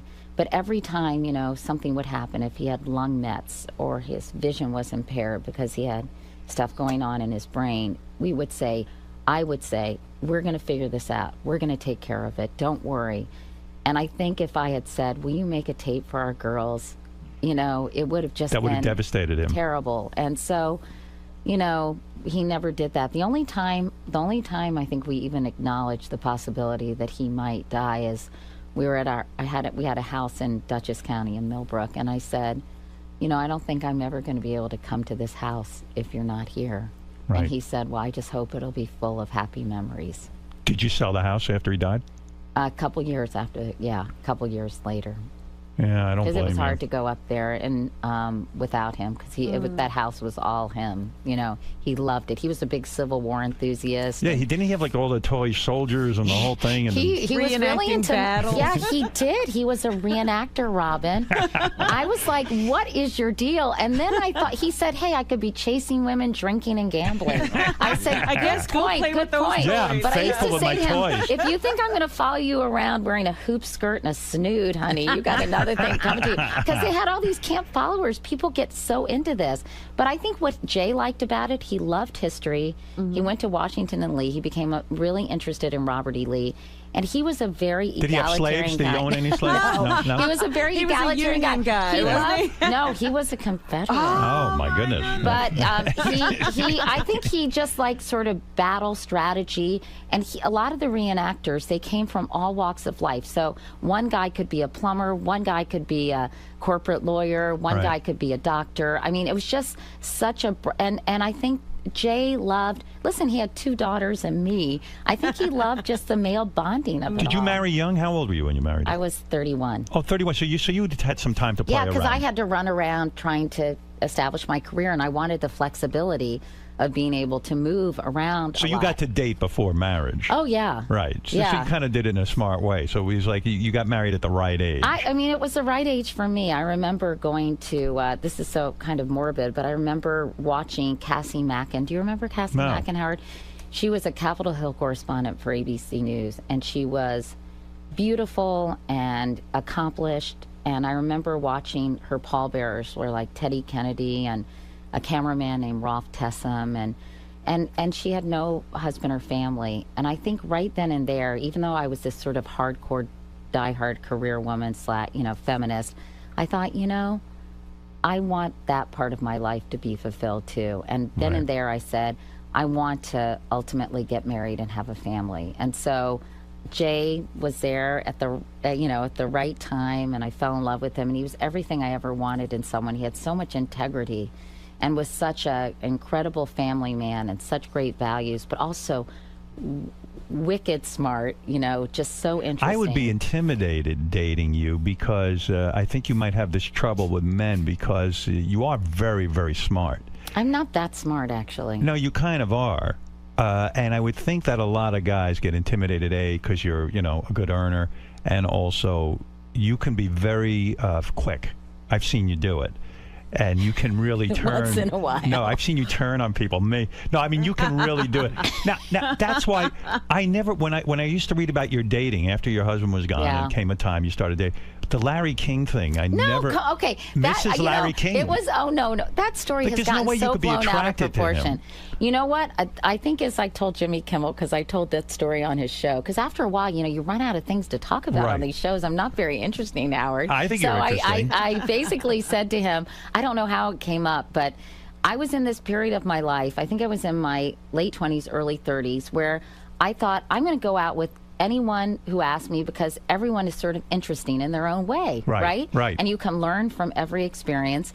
So Larry King asked me out to dinner, and it was just so comical and so funny. Of course, his recollection of the evening is completely different than mine. Knowing what I know of Larry King, he had to be hitting on you, like constantly sort of trying to seduce you. Yeah, am I accurate there? Well, I don't know if that's what you call it, Howard. Because he's pretty direct. Like when he wants to go to bed with a woman, he's pretty direct. Yeah, he was pretty direct. I told you. I said I went to we were in this car, and I said, "Where are we going?" He goes, "My place." And I was like, "Do." How'd you get out of that? What am I gonna do? What am I going to do? That's the hardest part for a woman, when you're not into a guy, how you sort of get out of it. Well, the problem is, I was 30, and, of course, that's not super 80. young. Yeah. But you would think that I would say, oh, Larry, that's so nice, but I really need to get home. I kind of froze and panicked, and I didn't know what to do. That's what he does. And we pull into the parking lot at his apartment in Roslyn, and we walk in, and I'm thinking, oh my God, how am I going to extricate myself from this situation? He's like, don't worry, Katie, I have rubbers. He's like, what? He didn't say that, but he did but I did extricate myself, thankfully. What did you just say? Oh, I have a headache. Said, Larry, you're really nice. And right. What did you say? Let's take it slow. Let's take it slow, like a tortoise. She said, yes, I am. I said, listen, you're such an interesting, nice man, but I'm interested in meeting someone a little closer to my age. I guess maybe that was too direct. Yeah. See, you can be very direct. Well, I think, isn't that better just to be honest and direct when you can? And I would also think being sexual with you would be sort of difficult because you're Katie Couric. And, I don't know that you're going to go for Isn't that exciting? But maybe what I do to you won't think is, proper. I don't know. Well, I'll be very direct about that, Howard. Are you direct? You order everyone around. No, I don't. Yeah. So I really don't. I'm actually very much a girly girl in. You are. Well, although I don't know if people would always agree with that. I don't know. Did you find the reaction of your audience interesting when you started to date and who you were dating? Because all of a sudden you were a tabloid person. I know. That was so weird. I think, you know what? I took it kind of as a compliment that I think people saw me going through this very difficult, heartbreaking situation with my husband, who I love so much, with 2 little girls in tow. Yeah. And I think honestly, maybe I'm naive, but I think people sort of wanted me to be happy again. Maybe I give people too much credit. No, but it's weird when you're a news person. And this is the weird thing too about news people that drives me crazy. News people bought into this whole idea that they're not entertainers. And I always thought it was, when you were doing the Today Show, you were not allowed to do outside commercials. Certainly as a CBS anchor woman, you're not allowed to do outside commercials or endorsements. And why the hell not? I mean, think about it. You're an entertainer in the same business that I'm in. Didn't it drive you crazy that you couldn't endorse a product or do any kind of make any outside income? I mean, I was so busy doing my job that it didn't really drive me crazy. And I think you can see from a journalistic point of view, Howard, like you endorse something and maybe you have a news story that's covering said product, and you know there is an inherent conflict. So I think it's okay to have certain standards like that. So when you're dating, you have to be careful because you're a news person, and if it's a guy, even with these guys, you know, they do keep a low profile with dating and stuff because it does affect the public. If I see Katie Couric, when you were dating Brooks, who I met a couple of times, you go, oh, she's going out with such a young guy. It got me crazy for some reason. I don't even know why. Yeah. Well, you know, I think people like to talk because they maybe it's more interesting than their own lives. I have no idea. But whatever. But it was also, you know, oh, that's who Katie would be into. Yeah. You know, like we're getting to know a side of you we might never get to know. Are you the so whole cougar thing is funny, isn't it? Yeah, right. Yeah, well, it was like all of a sudden, well, but why not? Why can't Katie date a younger guy? I mean, it's okay. It just happens. It's weird how you get caught up in it. Yeah. Well, it's just sort of, you know, gossip is fun, you know? Were you nervous as a woman to, after you've been in a marriage a long time, you get comfortable and everything, all of a sudden when you start dating again, you got to take your clothes off in front of a guy. Yeah. And that's got it. Like, did you start working out obsessively because you had to show your body? And you know, somewhere some guys can go, hey, I just was with Katie Couric, and guess what, man? You know, she's got I was a nice a little ass. more discreet than that and discriminating, Howard. You didn't know? sit and worry about who you dated. And A, were they using you for your money? Number two, were they sitting and talking to someone about, you know, the most intimate detail? No, I mean, well, I would love to read an of all, account of your sex. I was in pretty long-term relationships, and I think I'm a pretty good judge of character. And but how has some guy never written a book about having sex with Katie Couric? Because she picked good. Yes. Is that it? Thank you, Robin. Or did you have him sign a non-disclosure? No. She Can had you a lawyer imagine? there. Oh, Here. that'd be the best. Yes. Can you please sign here before we go Before we have out? our sex? Yeah, exactly. That'd be a real turn on, wouldn't it? Did you ever lose control in your personal life? Or let's say throw caution to the wind and have a one-night stand or fling? Maybe before I was married, but not since. But not since? No. Because you're daughters, you have to be somewhat more careful? Yeah, well, first of all, for a whole myriad of reasons, I think you have to be careful these days doing that. And I think for some of the things that you just talked about, you know, I think that I require a certain level of trust in someone. So you would never have an F buddy, you know, someone who you read about what women are doing, you know, that kind of thing? I don't think so. You think you'll ever get married again? Part of me would like to, because I'm a very traditional person. Right. But, you know, with my daughters almost all grown up, Ellie just graduated from college, Wow. Carrie's a junior in high school. It's sort of like, I'm not sure, but there is something nice for me. Well, what do you think about marriage, Howard? I think marriage is fantastic. I'm very happy in my marriage. And, you know, some people would say, well, Katie, if you're not going to have more kids and stuff, what's the point of getting married? I feel that you do feel like family. Yeah. When you get married again. There's something, I think there's something nice about being in a relationship that is not so easy to walk away from. Yes. You know, I think when you're not married, it's sort of like, well, could always break up. You know, yeah, if this isn't working out, it's not working out. I do think there's something about the institution that makes you try harder. And relationships are challenging. Are you in love with the guy you're with now? Yes. You're in love? Yeah. It was obvious to me. I kidded you about, today I'm on Katie's show. You'll see the whole interview. I kidded you, but it was some public display of affection at the Knick game. Well, you know, you were there's at a PDA, basketball there's game. PDA. He held my hand, Robin. No, Is that there was PDA? more than PDA. It was a whole. What it was a coming out He party. did not kiss me on the lips or anything. It I looked don't know very what the intimate. deal is. It looked like the two of you were really connecting. That's good. Well, that's no one was fine. watching the game. You were watching each other. Really? I looked at these pictures. I said, Katie's going to get pregnant just from what's going on at the game. You know what I'm saying?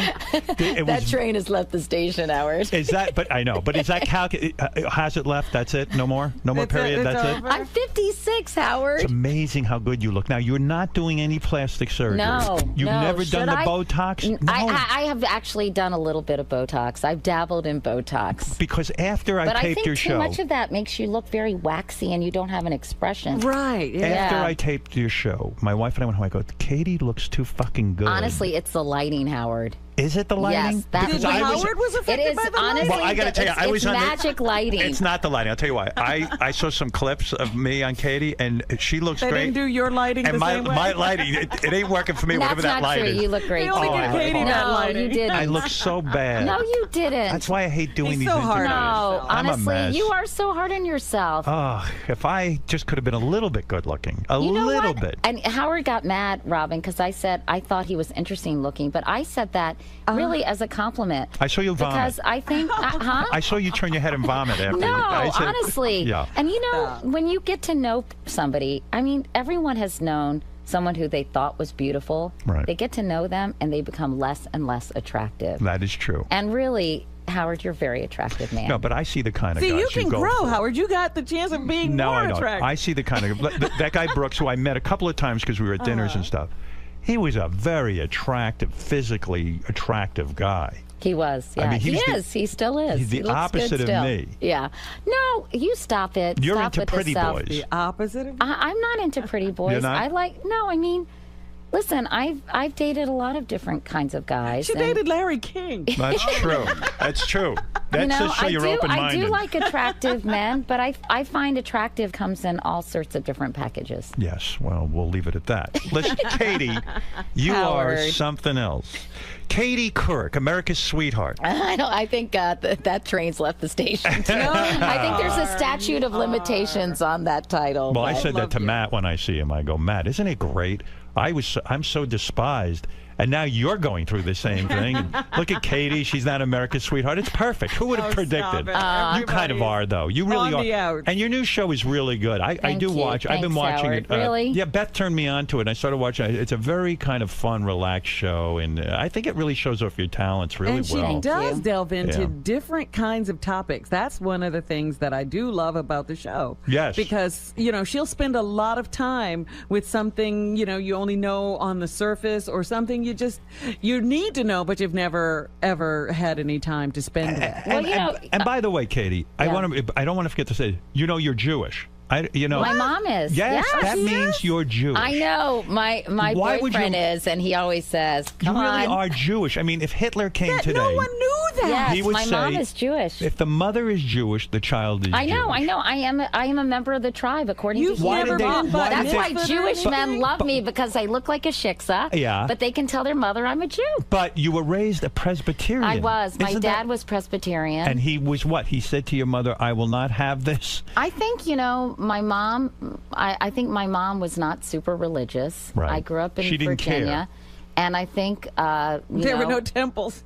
No, there were. But actually, there Yeah. were not many Jewish kids where I grew Right. up. Sandy Markridge and Sandy Sager. Two Sandys who I went to school with. You're not afraid to call people out, so to speak, even as a news person. Like when you got mad at Donald Trump during the whole birther thing. Yeah. You said he's acting. You said Donald's a nice guy. I've met him a couple I of love times. him, but he was being such a horse's ass. I couldn't believe it. Because why? Because he wouldn't let go of this He wouldn't idea. let go, and it's just ludicrous. The whole thing was just ludicrous. And I think sometimes he gets caught up in his own bravado, Do you have? Did he? But he's a dangerous guy to even criticize a little bit. He's very sensitive. No, you know what? This is the thing. I don't know. We have a really nice relationship too. I think that I could have that conversation with him, and he would say, "I'm sorry, I agree to disagree." And he didn't tweet about you. He didn't attack you. I don't know why. I think there's actually a certain base level of fondness that we have for each other. I don't know. Weird, right? So when you run into a guy like that after you've said, "Hey, he's behaving like a jackass," you don't worry that somehow. No, because I think he just likes to be talked about, Donald.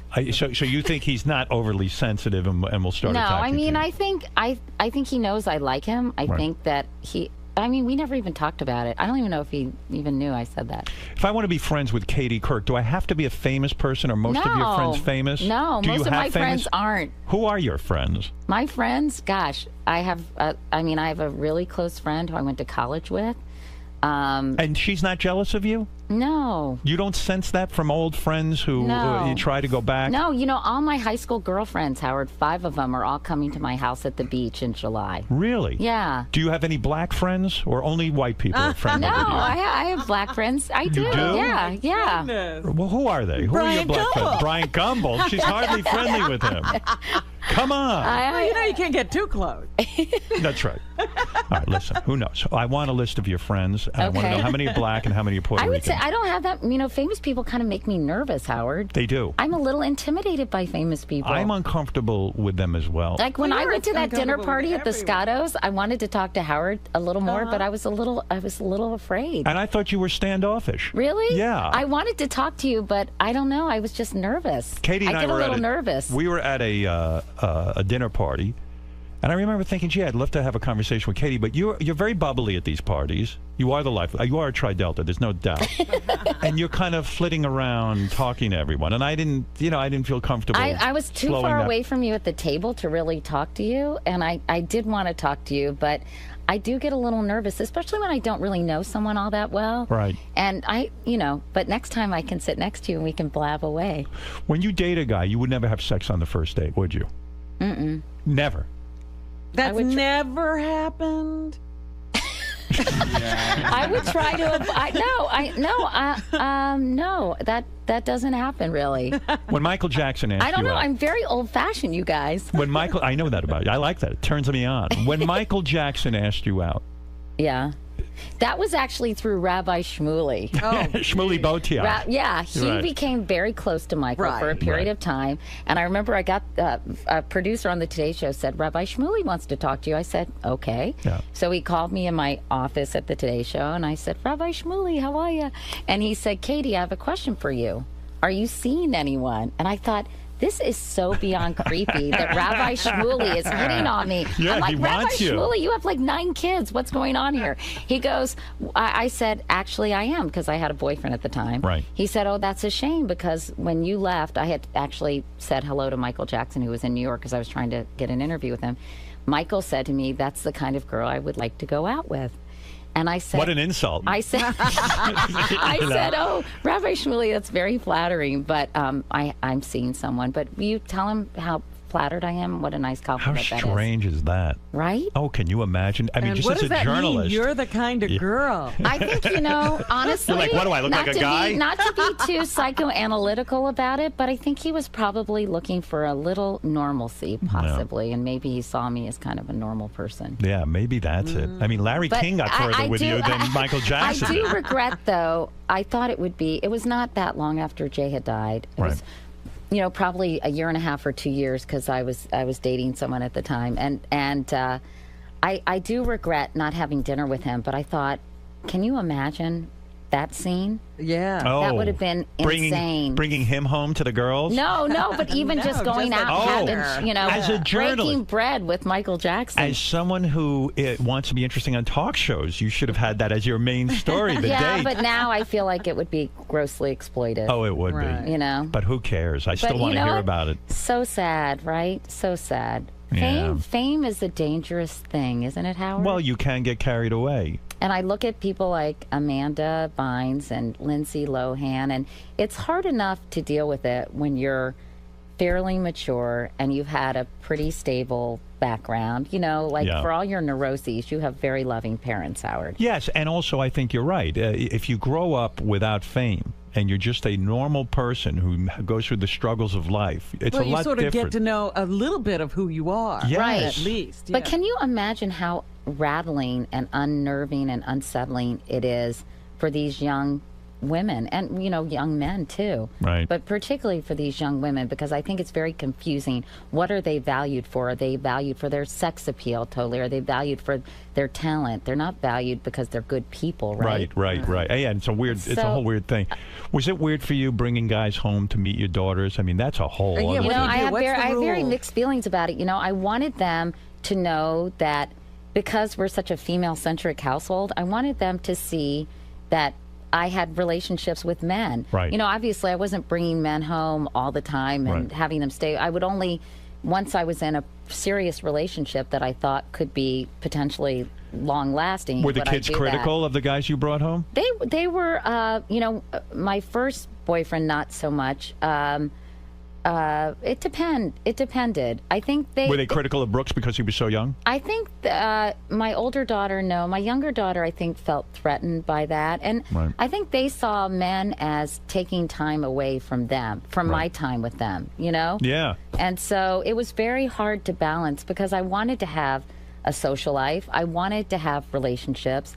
But I also wanted to be a good mom. I think it's fairly typical for single parents to deal with this. Have that you know, and if you say to your daughters, "Well, I'm going to go spend the weekend. You know, come on, I'm having one special vacation with this guy," and they're like, "Well, what do you mean? You're leaving us? You weren't with us all week?" And yeah, I can exactly. imagine. But I always tried to calibrate and recalibrate. You know, where my time was going to make sure that. But it's tough. It's a balancing act. Yeah. It is, because the guy can come on too strong and sort of try to be daddy. Right. You know, and you've got to set him straight too. Right. That's tough. And yeah, my current beau, what do you call someone when you're boyfriend. 56? My boyfriend. Yeah. Look at you, you're blushing. Is very good about that. He has his own kids. He doesn't really, you know, pressure my kids. He's very like, I'll let them come to me. I mean, he's very loving and warm to them. This is the guy. But he didn't I think. rush it. Maybe this is the guy. Who knows, Howard? I don't know. He seems to know. He seems to know just what to do. Hits all the right buttons. Look at her giggling. Look at sorry, you. You're like a teenager. Well, no, that's because you're looking at me in that weird way. And what do you Howard. do? How can you have him sleep over if your daughters are around and stuff? You can't. Oh, I guess you could. Well, I don't know. Well, Carrie's 17 . I think they know you this. know. They know the drill. Yeah. Just get a real thick door so you don't moan too loud. Try not to make so much noise, Katie. Everyone knows about you. I'll really try. You're Howard. a screamer. There's so much more to talk about, but all right, I'll let you off the hook here. It was fun being here. You liked it. Really fun. You liked it. The one thing I did. know about Katie that maybe other people don't know is she's incredibly philanthropic. Oh, yeah? As well. How much dough are you giving him? Oh, no, she's not. No. I learned when you watch the show, I don't know what they left in and what, because it was a 2-hour taping. But Katie, she had this talent competition. This is so embarrassing. Howard was so funny. And she turns to the crowd and she says, and by the way, the winner of the talent competition will get $500 for their charity. And I'm going like, Katie. I know. It was so embarrassing. $500 whole dollars? You That's billionaire? All they could scrape together. She's so cheap and not philanthropic at all. Wait a That's minute. not true. No, Wait a minute. I just don't I've talk actually about it. seen her in action. You've seen the dough she gives? Yeah, I didn't see anything. It was not necessarily about dough, but she gives up her time. I give dough too. She you know, gives up Matt used to say that herself. moss used to fly out of my wallet, but that's not true. I actually am. I'm very low key about it. We Howard. didn't even talk about you dated Bob Saget. I never got to No, that. one date. I can't see you, but well, maybe I could. I don't know. Bobby's a fun. good He was guy. really fun. Why only one date? I don't know. He's a womanizer. He goes out with a lot of different women. Really? I mean, I had fun. He's not a womanizer. I don't think He's a good guy. I don't think I did it for him. Oh, you think he never called again? Mm-mm. Oh, But that's we'll all have right. to find out from Bob what do you went ever on. do you ever call a guy and say, "Hey, listen, I know we went out once. I never heard from you." I went out with Jeff Probst once too. Did you? A Yeah. good-looking guy. I think he had puka shells on though. That was kind of a weird Well, thing. he's on Survivor. What happened? One date and he never called you back? Mm-mm. You know what I'm going to do for you? I'm going to give you a gift. No, don't. Is this like Jack Nicholson and Something's Got to Give, where he goes to all his old girlfriends and apologizes? I'm going to ask Saget and Probst why they never called you back. Don't, Howard, please. She's very happy with the guy she's Yes, with. She doesn't it all need any worked out. help. It all worked out, and I can't say that I was devastated that neither called me back. I Really? thought they were both nice guys. You don't take it personally. You have a very healthy ego, because if someone does that to me, I'm like, uh-oh, there's something wrong with me. You know what? I don't think there was real magic there with either person, but I actually enjoyed spending time with them. That's what I mean about sort of being open-minded about dating. I think women need to be much more open-minded. Dating can be fun if you don't take it so... Exactly. Like, oh my God, there's my husband, and now he doesn't love me. Or I have to have a love connection in the first 30 seconds. Actually can date, because a lot of women can't even date. Every guy they go out with has to be the husband. Yeah, you know what? That's such a bad attitude, I think. Your attitude is healthy, and you're right. It would almost be like, wouldn't you love to call up Jeff Probst and go, or Saget, and go, guys, we went out, we had a nice time. I don't necessarily have to be sexual with you, but you don't have to feel like you could have called me and said, hey, maybe there wasn't something there, but I just want you to know I had a good time. But honestly, you know what? Yeah, I guess, but no hard feelings. Why would you do that? I don't really need more friends, honestly, and they're both nice guys. Do you have guy friends? Oh, yeah. You do? Uh-huh. Yeah, totally. I have guy friends. Guys who are married, because I would get jealous. I imagine the women would get jealous if I was... No, you know what? I mean, I am not threatening, Howard. You know that. Oh, yes, you are. What does she mean? Bullshit. She means she's going, oh, I'm not like sexual and I'm not somebody's going I can have very healthy friendships with men, I think. I mean, this is all the whole Harry met Sally thing, but yes, I have friends who are married. Matt Lauer good friends? Yeah, you know, I haven't really spent much time with Matt lately, and Katie I wish I could. swears And that I she love never him. had anything going with Matt, ever. Like, not even an attraction or anything. Yeah. You know what? I actually had a little crush on Matt when he was the local news anchor at WNBC. Because I thought he was so funny and so quick. And then when he came to the Today Show, I think it just developed into a mutual respect and camaraderie. And I wasn't into him that way, nor If he put the me. moves to you, you might have considered it. No, I don't know. No? I don't think so. I don't think so. First of all, I think that's a recipe for disaster. Absolutely. So I have always... wouldn't that have been fun to watch, though? Oh, when I have sex with Robin, it gets confusing. Believe me. A lot of people thought that there was something going on between the two of us when we I worked could see together. that. Yeah. But no, and even socializing too much. When I was at the Today Show, I would, you know, obviously I was close to the people, but I didn't want to go out and party with them and go out and socialize because I thought that's dangerous because what if something happened and somebody got mad at somebody and it just can bleed into your work relationship. Isn't it funny, ironic, maybe, no, not ironic, it's just funny that you gave Larry King a chance but not Matt. Isn't that something? No, Matt wasn't interested. Well, you can say that about anybody. What do you think Jeff Jarvis wants? I was just going to say goodbye, but Jeff's on the phone. He's a TV Oh, I know Then I'll let Jeff. you out of here. Oh, you know Jeff? Okay, let me Yeah. hear what he has to say. Go ahead, Jeff. Hey there. So this has been a great interview.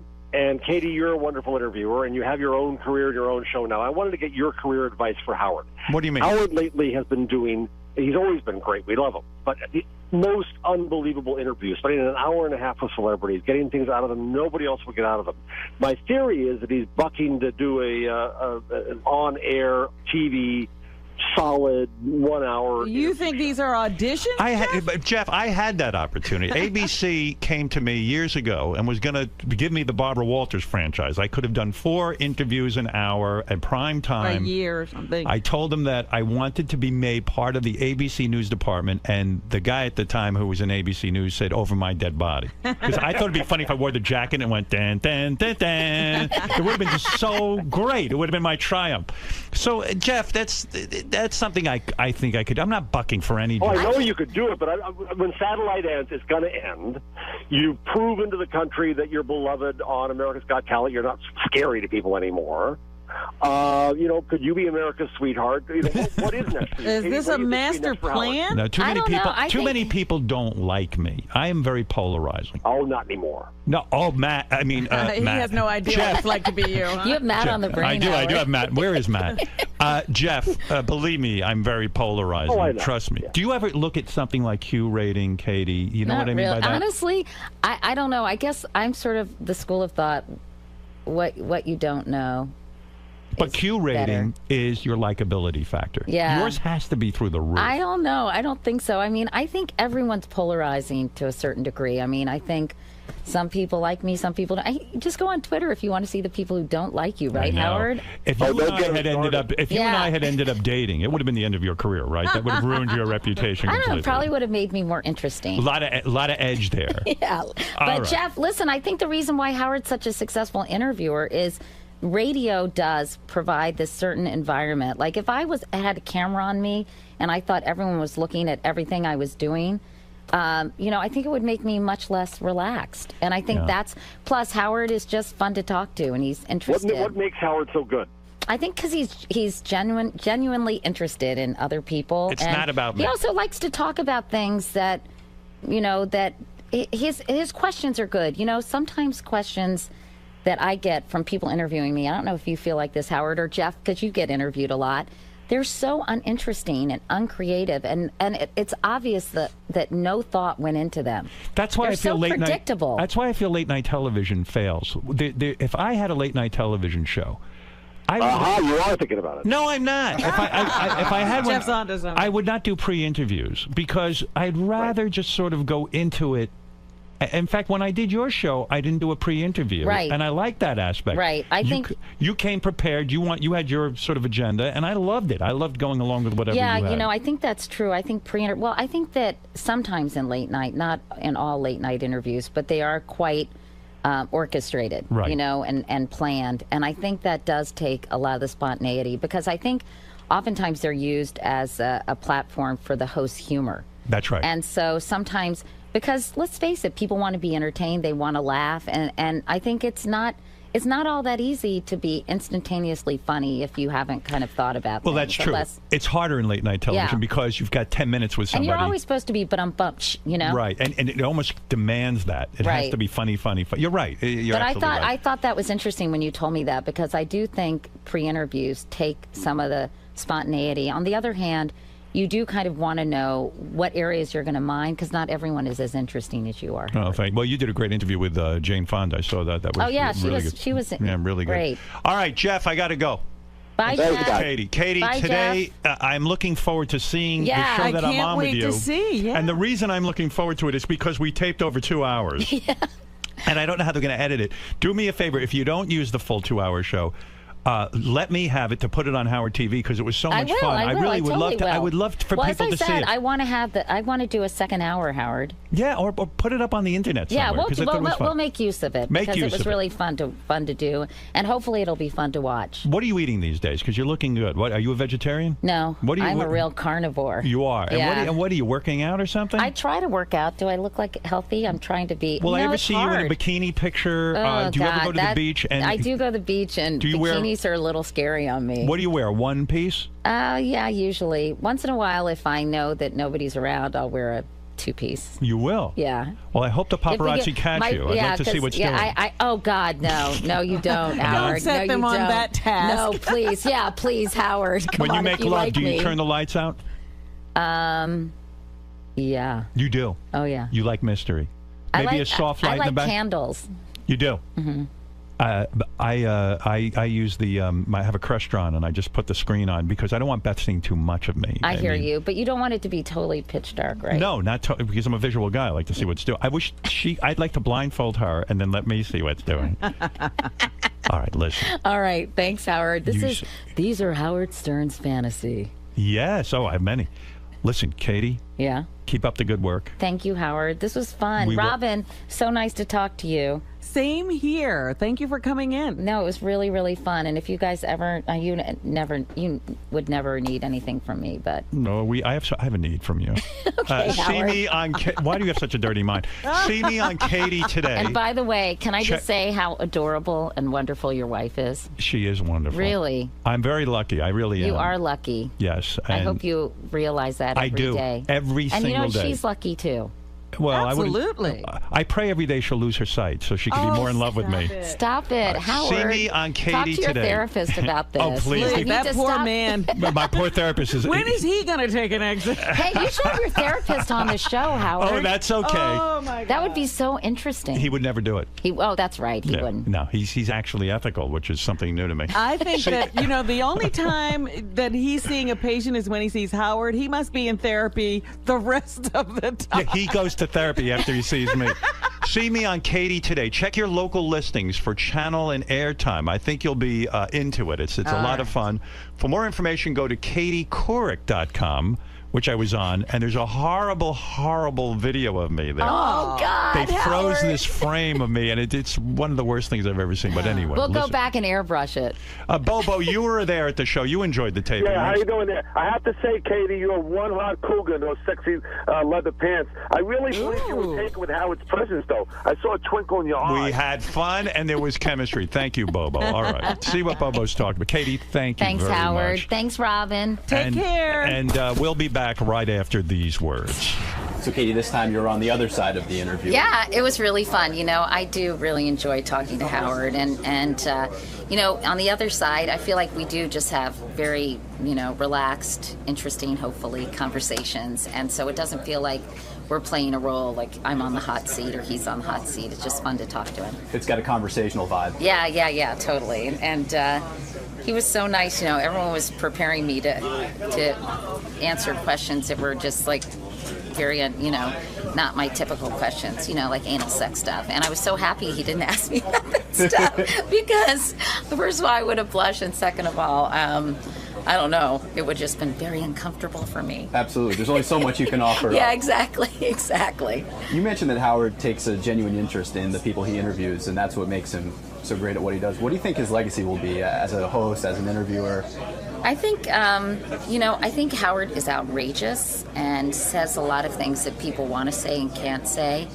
I think, I hope people realize that a lot of Howard's persona is kind of, I wouldn't want to say an act, but I think that it's sort of Howard writ large, Howard on steroids, and that I think Howard is an incredible person, very smart, very kind, compassionate, not sexist. And I think a lot of this is just kind of Howard's public persona. And I don't know, I think his legacy will be that he was just wildly, has been wildly entertaining for a long, long time.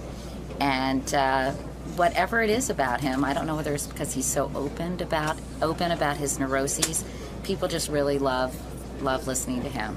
And that's a real compliment. I think he should feel less neurotic because of that. I'm like a woman because my TiVo thinks I'm a teenage girl. I watch The Bachelor with Beth, and I love it. I beg her to watch The Bachelor. I watch every dating show that there is. I mean, right? I mean, what do we watch? Housewives. We watch. Love Housewives. I love every housewife. So to be married to me, Katie, you know how women say, I just want to lay in bed and watch TV and like talk. That's what I like.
Hey, it's Courtney Love. I'm here on Howard Stern. I'm promoting my tour.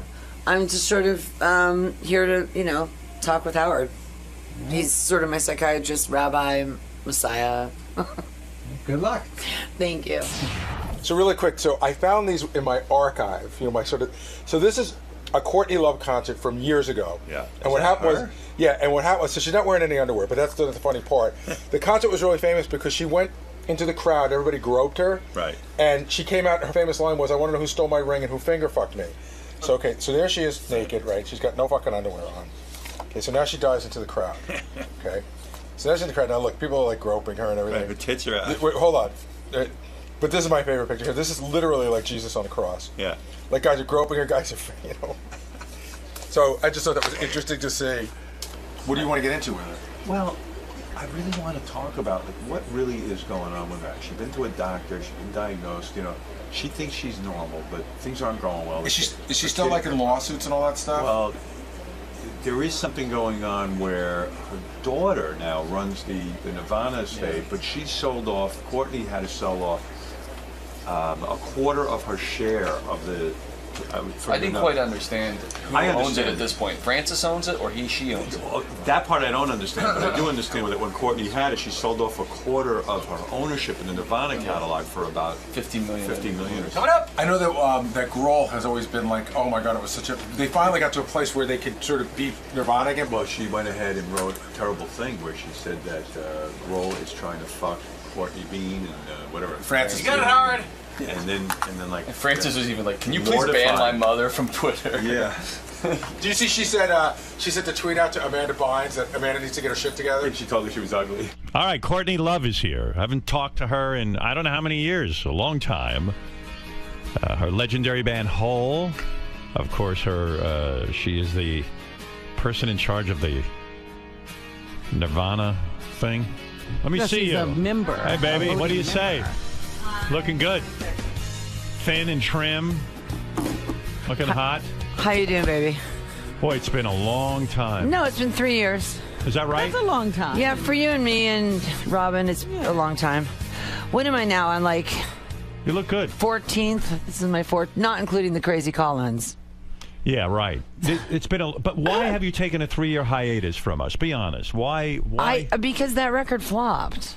Yeah, but so what? I mean, you I can always come on here and bitch, I know. Yeah, you always love to voice your opinion. In fact, I can't decide if the invention of Twitter has been good for you or bad for you. Bad in the sense that, well, I learned my lesson. I do my Twitter now, and I'm very, like, super happy, cake, friendly, nice. But initially, I didn't know what it was for, so I just called everyone a whore. And then I got two defamation suits that cost me like more than $780,000. You're not kidding around. One of those suits was against a fashion designer. You kind of like to spew. It's almost like writing music. It was my first day. I didn't even know what it was. I was just like, you fucking, excuse my language. Can I say that? Yes, yeah, you're good. Oh, right. We're not on 92.3 anymore. That's right. Right. You fucking whore. Right. So I didn't know what it was. And you were critical of the fashion designer's clothing. Is that what it was? I felt like she'd stolen from me. I have to say, I felt like, and allegedly. Right. Which is just as bad as the FEC, or what is it, FEC, FEA? FCC? FCC, yeah, up your ass. It's like allegedly. Right. She allegedly stole from me? Right. I have it on CCTV. Okay, she allegedly stole from me. Right. But so she sued you, and it cost you $500,000 to settle the thing out. Yeah. So Twitter got you in trouble that way. Yeah, and then I got another one that was just like a pile-on that was $600,000. What was that for? What did you do there? It's so minor and it's ongoing, so I can't talk about it. Wow. I mean, it's like the most. It's like, you know what it is with you. You love to speak out. You love to talk, and this is unfiltered. But the second was a pile on, man. It was just like taking advantage. I don't even know what the case was. Well, I am legal free right now. Yes, it's like being drug free. Who sued you in the second case? A lawyer. A lawyer. So when a lawyer sues you, you're kind of screwed. Were you talking about him directly? And her. And you were saying bad, disparaging things about her? Was that the case? No, I actually believed what I said, which I felt like she had been somehow gotten to, or she'd abandoned me and been possibly compromised in her thing because she was coming to save me. You know, I remember. And so you get on Twitter. What happened? You're there late at night and you're looking. I was actually answering somebody's question if I thought that she'd been corrupted, and I said yes. I see. And it cost you a lot of money. You know, the thing with you is you are honest. You're unfiltered, and an invention like Twitter is dangerous. I should have your job. Well, in a sense, yes, because the invention. But you could get sued here too. That's right. The invention of Twitter is. But dangerous. Do you say allegedly? Well, of course, I don't go around disparaging someone unless I'm completely sure of my facts. You disparage people sometimes. I wouldn't say something unless I knew that it to be 100% true and that I could back it up and prove it. Right. So I will say things that might be disparaging, but I'm sort of thought out about it. You like to lash out sometimes. Well, the fact that in one case someone had told me they engaged in prostitution, you know. See, that's what I'm saying. You throw things out there, like someone, prostitution, and a name. They told me that. Maybe they were lying, but you know. That's my point. You can't just blurt things out. And Twitter. Well, I've learned my lesson. It's $1 million lesson, Howard. Why not close down your Twitter account? Because now it's all happy cake pie. Well, how did that happen? Do you have someone that reads your tweets before you put them out? No, I do it myself. I'm actually very responsible about it. But isn't that a problem? Because sometimes you think you're being responsible, but I haven't gotten in Twitter trouble in over 2.5-3 years. All right. Why is it so important to you to be on Twitter? Oh, you know why? Because I make a lot of money sometimes. Really? Like I was smoking these e-cigarettes, which I didn't bring, which sucks. Which is the cigarette that you can smoke anywhere, and it's just steam. And I tweeted about them, and then all of a sudden I made a ton of money doing like some viral thing for them. Do you need money? I mean, I saw... Not really. Yeah, exactly. You sold 25% of the Nirvana catalog for $50 million. Something like that. Yeah, and you are... But I didn't spend it on shoes. And you're worth about $100 million. And That's according to CelebrityNetWorth.com. Yes. Is that off? Is that It's wrong? off. It's a little low. It's a little low. So Yeah. if you're worth, let's say, $150 million, why do you care I know about... that sounds so hubristic. Oh, my God. I should be more Jewish. I'm sorry. It's so high. Well, no. I need food stamps. I need FEMA housing. I like your honesty. I like that you say, listen, I'm worth over $150 million. Well, I just had an ex-boyfriend that was on there, and he was higher than me, and I was like, oh, no. So your ex-boyfriend is the one that dates Chelsea Handler now? No. Andre? No. He's a friend of mine. You never dated him? No. Oh, okay. I didn't know that. Oh, you did date him? No, I didn't. Why are you allegedly... So did you date him or not? No. Why are you making a face? Because I made a face at you. Yeah, but what does that mean? It doesn't mean anything. It means you're really implying you did make love to him. I did not date him. Oh, you didn't? I didn't. You once... why are you saying... Why are you acting like you didn't? Because I didn't. Are you still dating him? No. Are you here to say you're seeing him behind Chelsea's back or something? No. No. So what are you saying when you make that face to me? I'm just making a cross-eyed face at you, Howard. Don't be a fakata, for God's sake. But what does that mean? Nothing. I was just making a face at you. So you never dated the guy? World never. And now you're going to make that face? You, I never know what's going on with you. I just suggest that Twitter is probably not a good medium. It was. I'm really good on it now. Yeah, you behave yourself now. I'm very, very behaved. So if you're worth over $150 million personally, why do you care if you make money on a cigarette that you smoke? Or because because the money that is the Kurt money, the Nirvana money, right? It's like the Nirvana money, and it's being managed by other people, and I just consider it cursed. So I'd prefer to make money that's the Courtney money.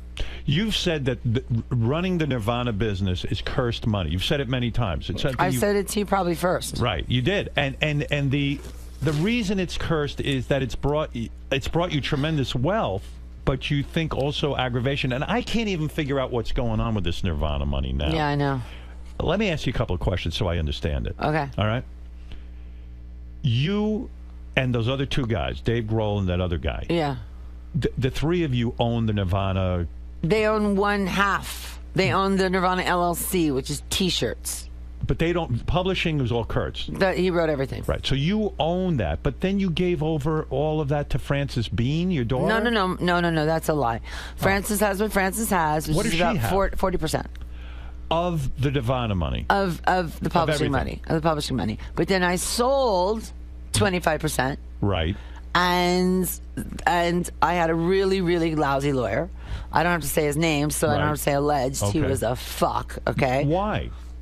Because lawyers tend to be fucks, especially in L.A. You mean you're accusing him of not being good about getting the right price for your 25%? He did not have no, he got a good price, and then he sort of took the money and ran, if you know what I mean. But how does that happen to you all the time? It happens to everybody all the time. It's just the music business. I have some. I have a great agent now. His name's Jeff Franklin. He's 7 years old. He invented rock, right? Right. He's 70. He might be. I'd like to say he's 55, but you know he's older and he's hot. He's kind of sexy. Right. And I met him. Told him the worst thing I ever did is I go to Bellevue, on a stretcher for crack, whatever. He goes, "Did you have fun?"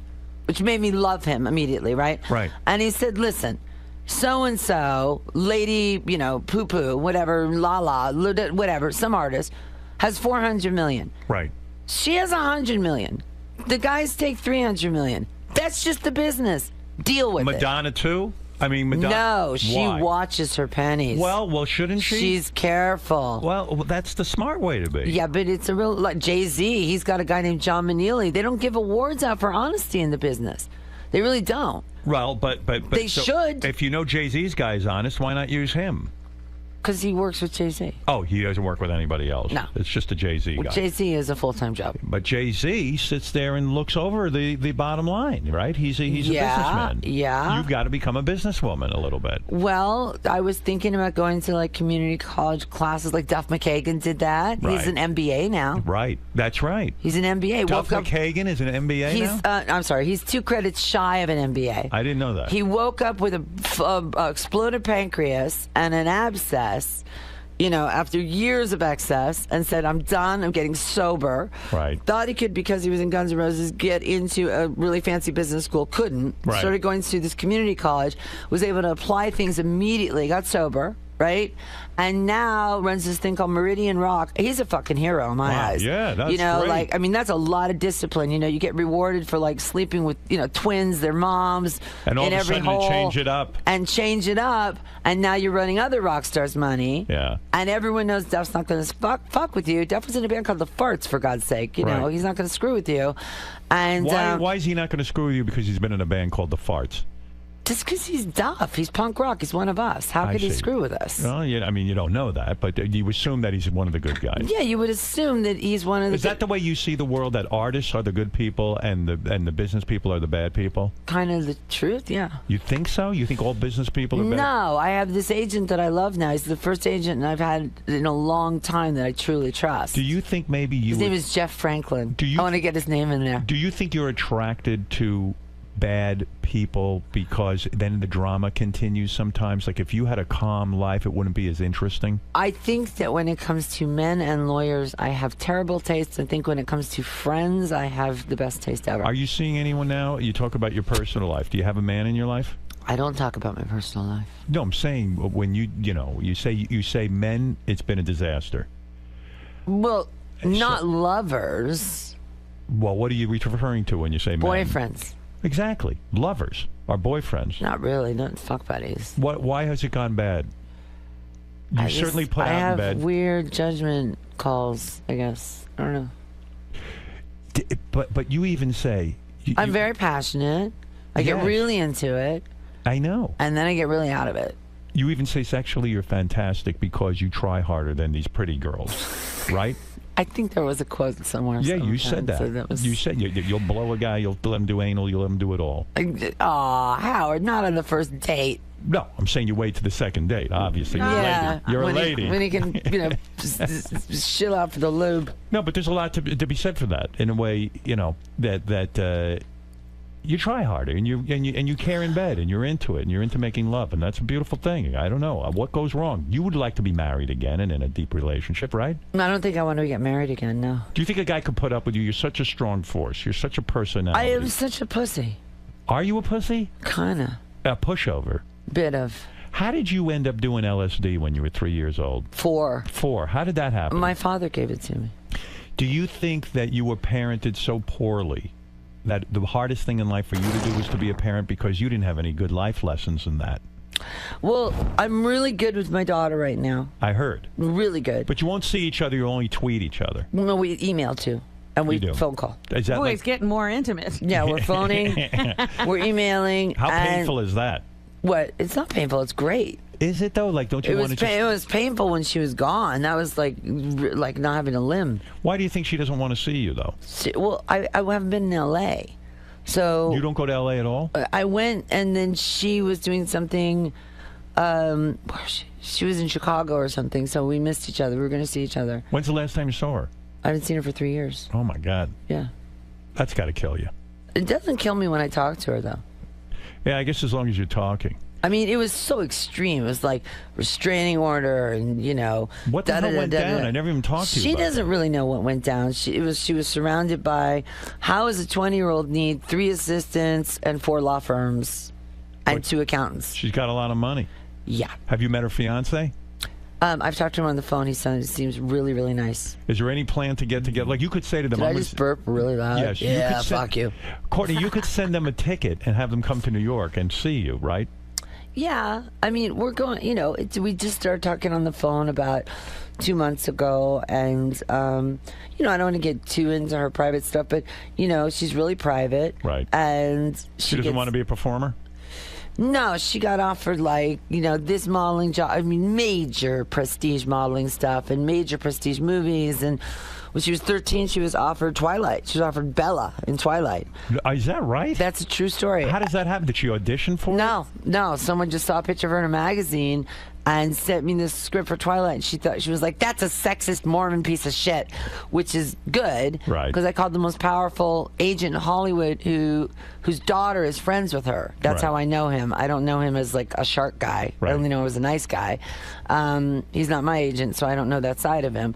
I saw a little of it at a party one time. But, he's a good father. Right. And he goes, what are you calling me for? He goes, you know what? Have her call me when she's educated. Right. And she's 18. He said the same thing happened to Gwyneth Paltrow, and he named a few other people. But Twilight would have been such... I guess she just doesn't have the acting She was 13. bug. Yeah, but still Twilight. I mean, it doesn't... But it would have destroyed her life. You think so? Oh, my God. I mean, look at these cast off.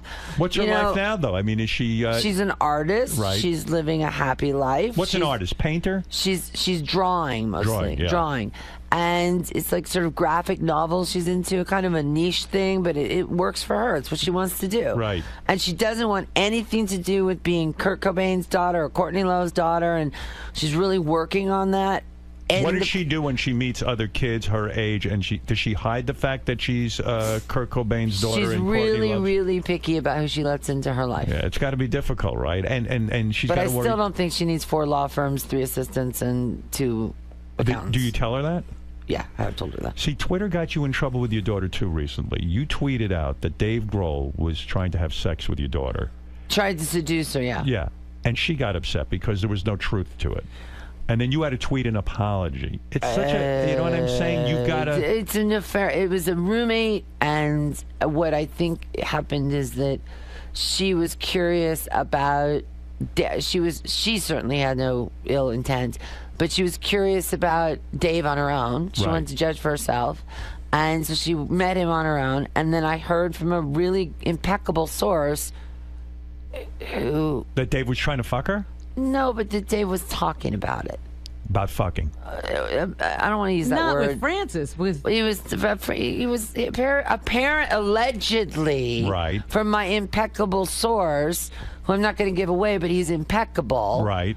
Dave was making dirty, just saying things that were inappropriate. See, because I could fucking kill him for that. I got to, but it turned out it was all false, and you had to apologize to your daughter and say I had to apologize because it was all public, but the reality is, did Dave say these kind of dirty things? Did you ask Dave before you tweeted it? What, I have Dave's number. He has mine. I thought you guys do because you have to discuss Nirvana business. No, we don't. And not we're at all. supposed to by Right. law. We're supposed to have 3 meetings a year. We don't. Why not? Because you guys can't stand each other?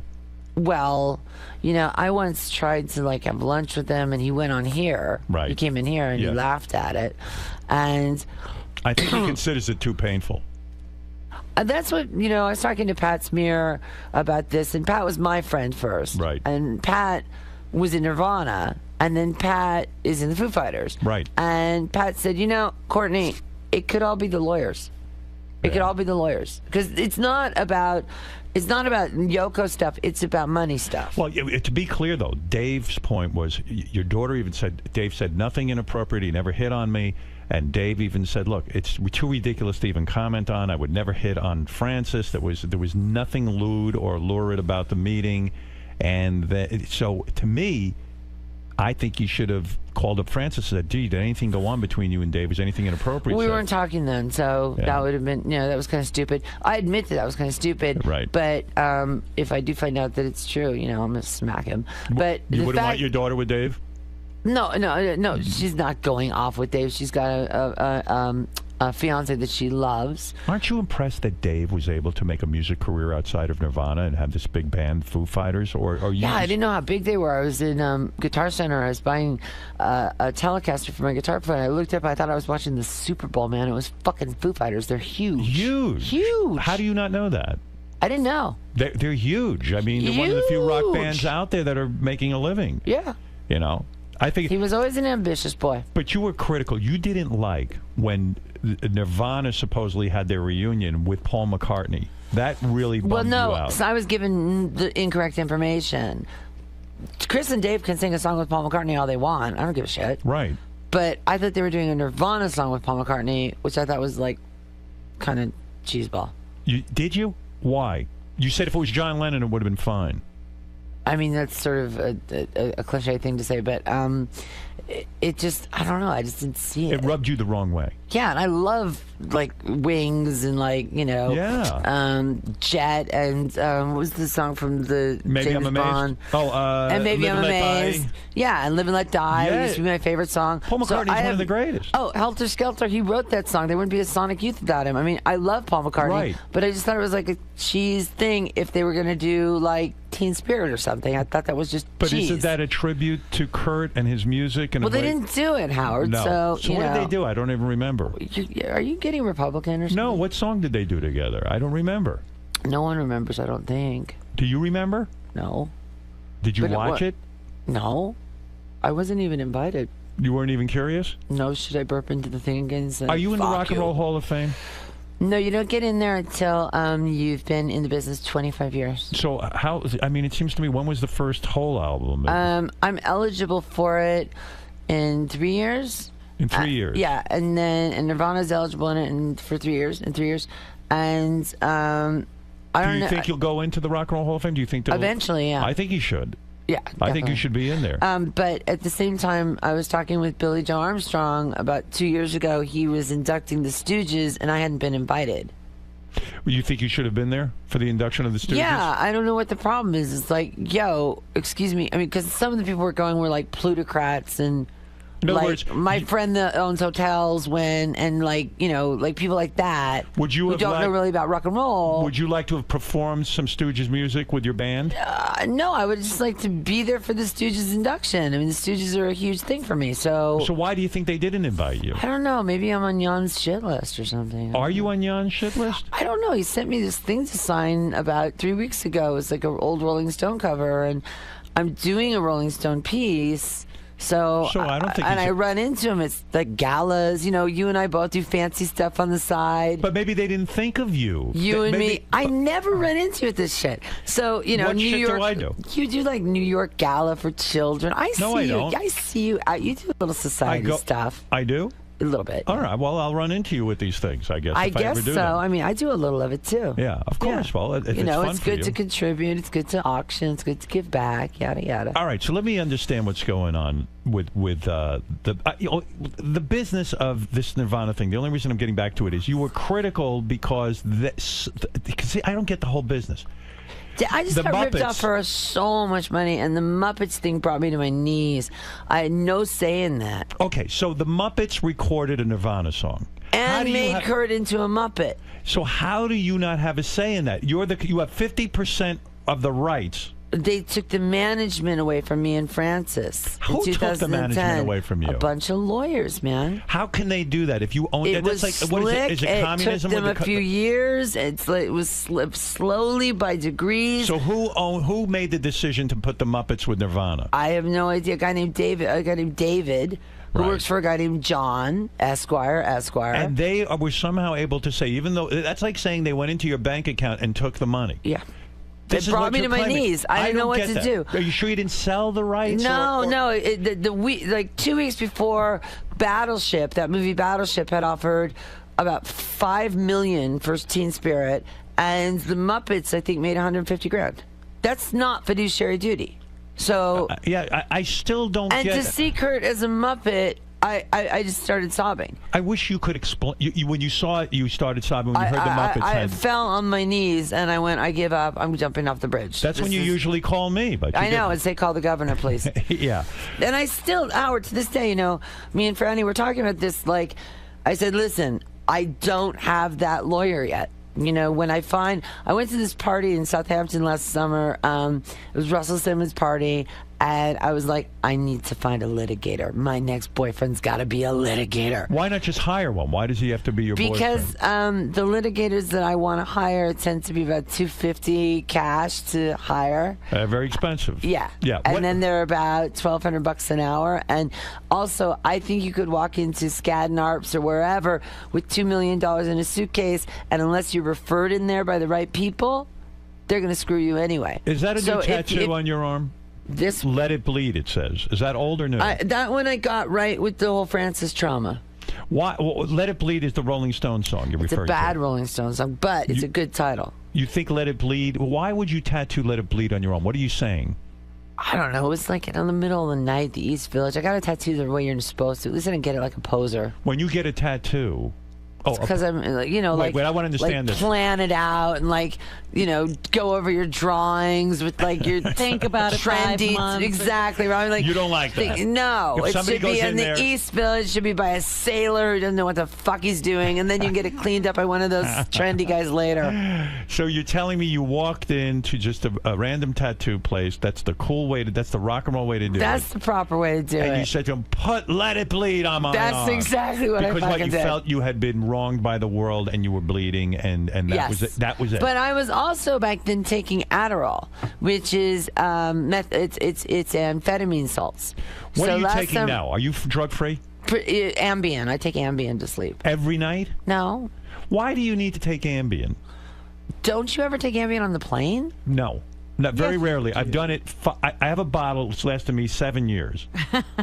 Mine hasn't lasted 7 years. It's lasted like 6 months though. Okay, so you're not taking Ambien all the time. No, because it does make you. If you stay up, you get freaky. Crack was the greatest drug you ever took in terms No, of your own... I hated it. Did you? I thought you said you... No, I know I called in a lot and was out of my mind, but like, you know, back then, remember, you were still on 92.3 and they didn't have TMZ. Right. So I didn't get in all that crazy Lohan trouble, right? I mean, I got taken to Bellevue and that was the end of the crack. Right.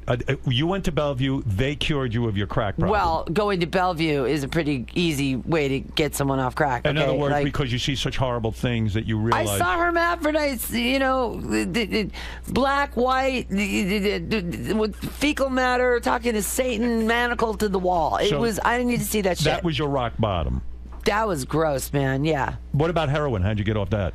That was easier. I gave, on Larry Flint, which was 14 years ago, I gave Milos Forman my word that I wouldn't do it again, and I never did it again. Larry Flint wheels up to you and says, don't ever do heroin again, and you say, okay, I'll never do No, it. Milos Forman, the director.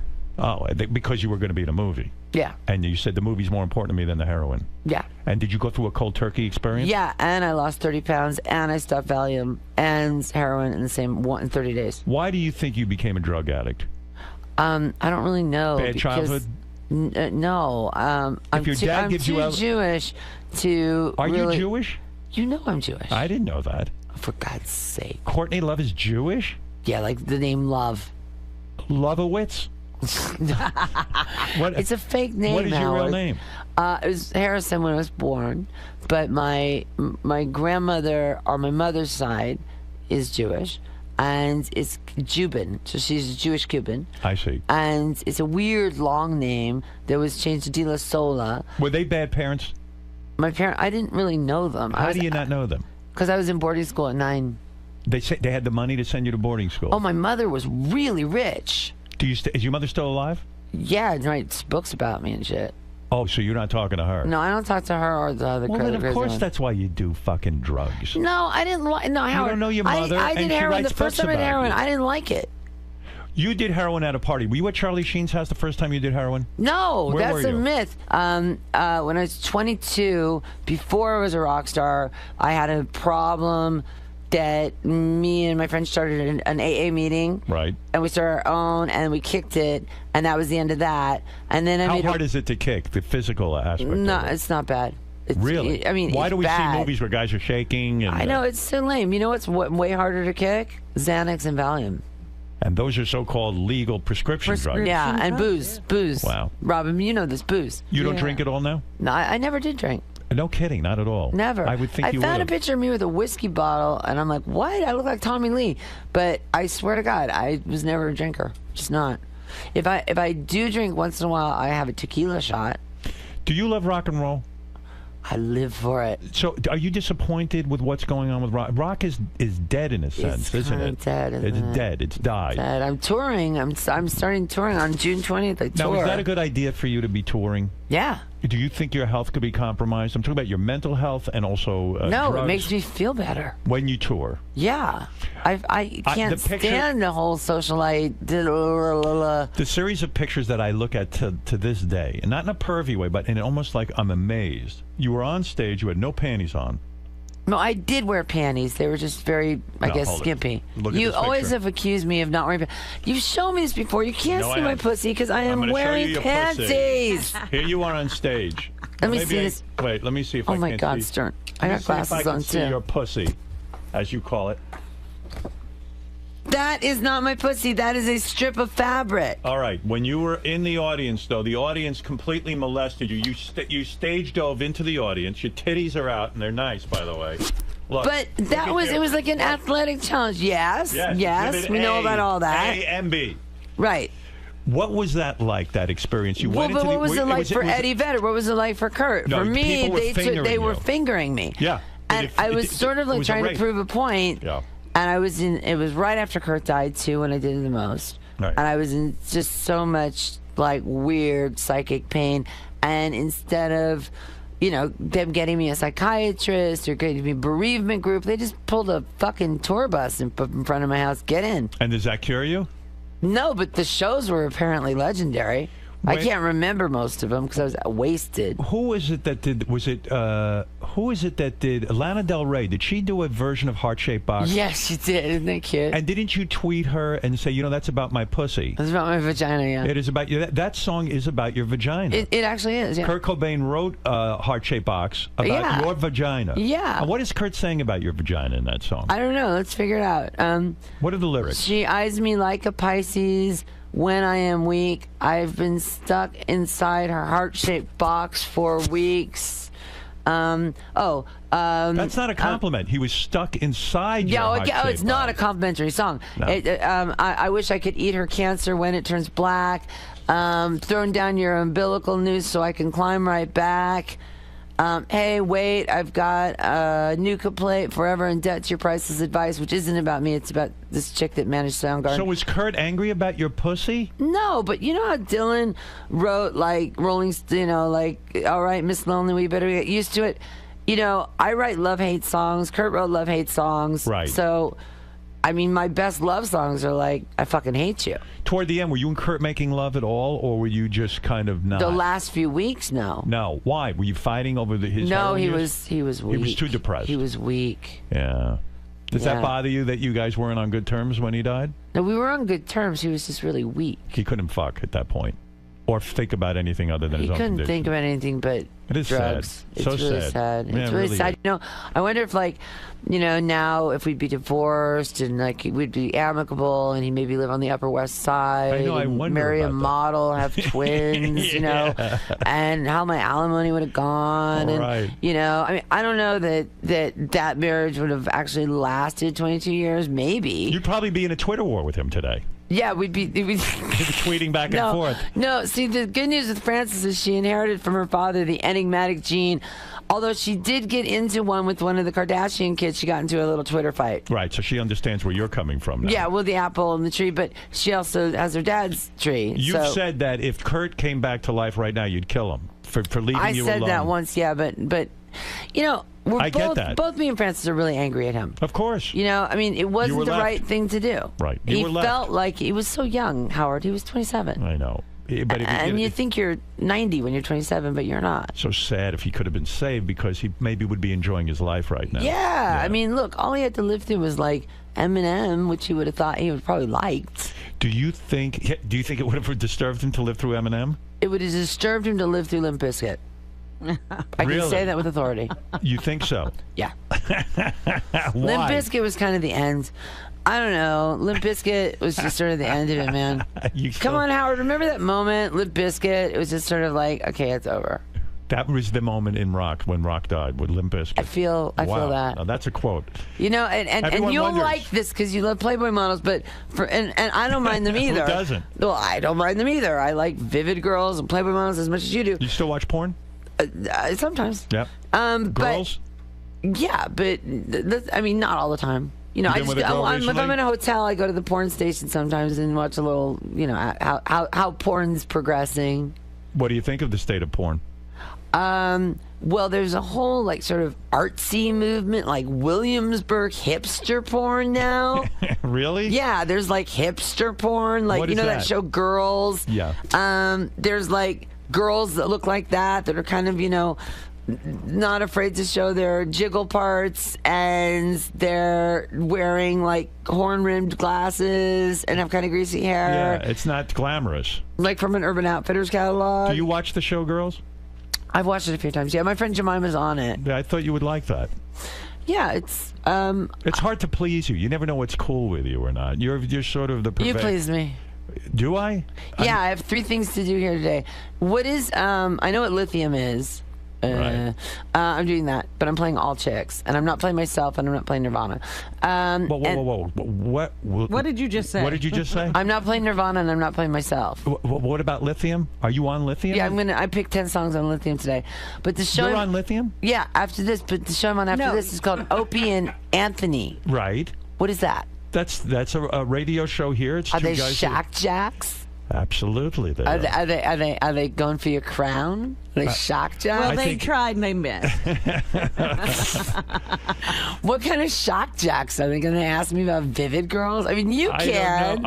I don't know. I don't know what they're going to ask. See, I like you. I'll answer anything yours, but if they're brats, I'll kick them. Look. The thing is that you and I know each other a long time. Yeah, I once asked you to call the governor for me. You're going on. Yeah. Yeah, she's not on lithium, Howard. Right, she's you're going on the radio channel lithium. Oh yeah, no, I'm not on the drug. Oh, I didn't know what you were talking about. Yeah, I wanted to no, there's clear that a up. serious station called Lithium. Yeah, I'm trying to figure out what the named hell after a Nirvana song, and I picked 10 songs from the '90s. Yeah. And I just picked chick songs.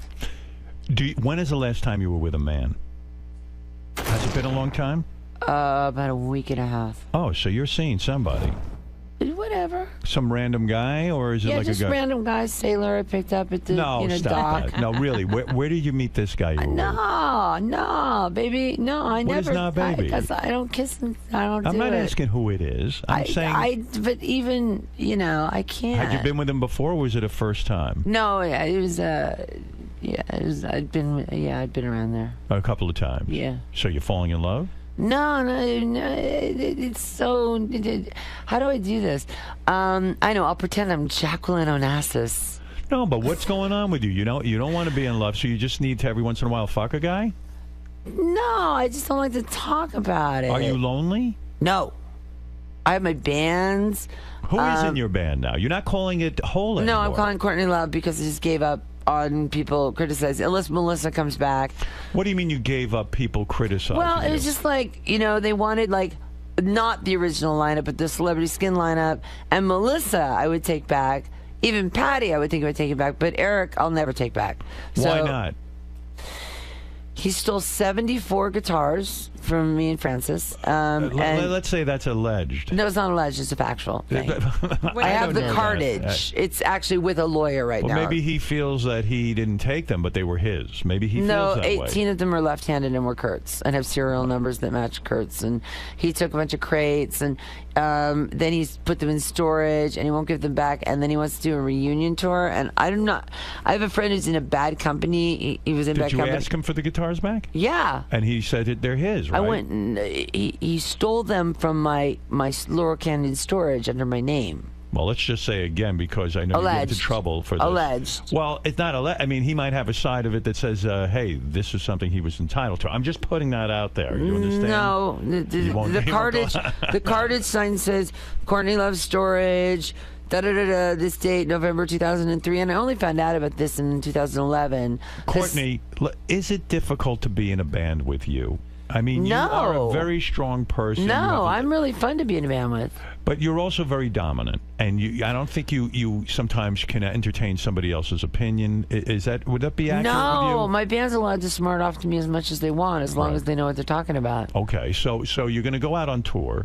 Yeah. By the way, before we get to the tour, you claim to have been Lindsay Lohan's life coach. No, I never claimed that. She says she barely knows you, but you say you helped to get her. I barely know her. Oh, you do? I've spoken to her directly twice. Right. And then through an intermediary, because she kept blabbing about this, it was getting planted everywhere.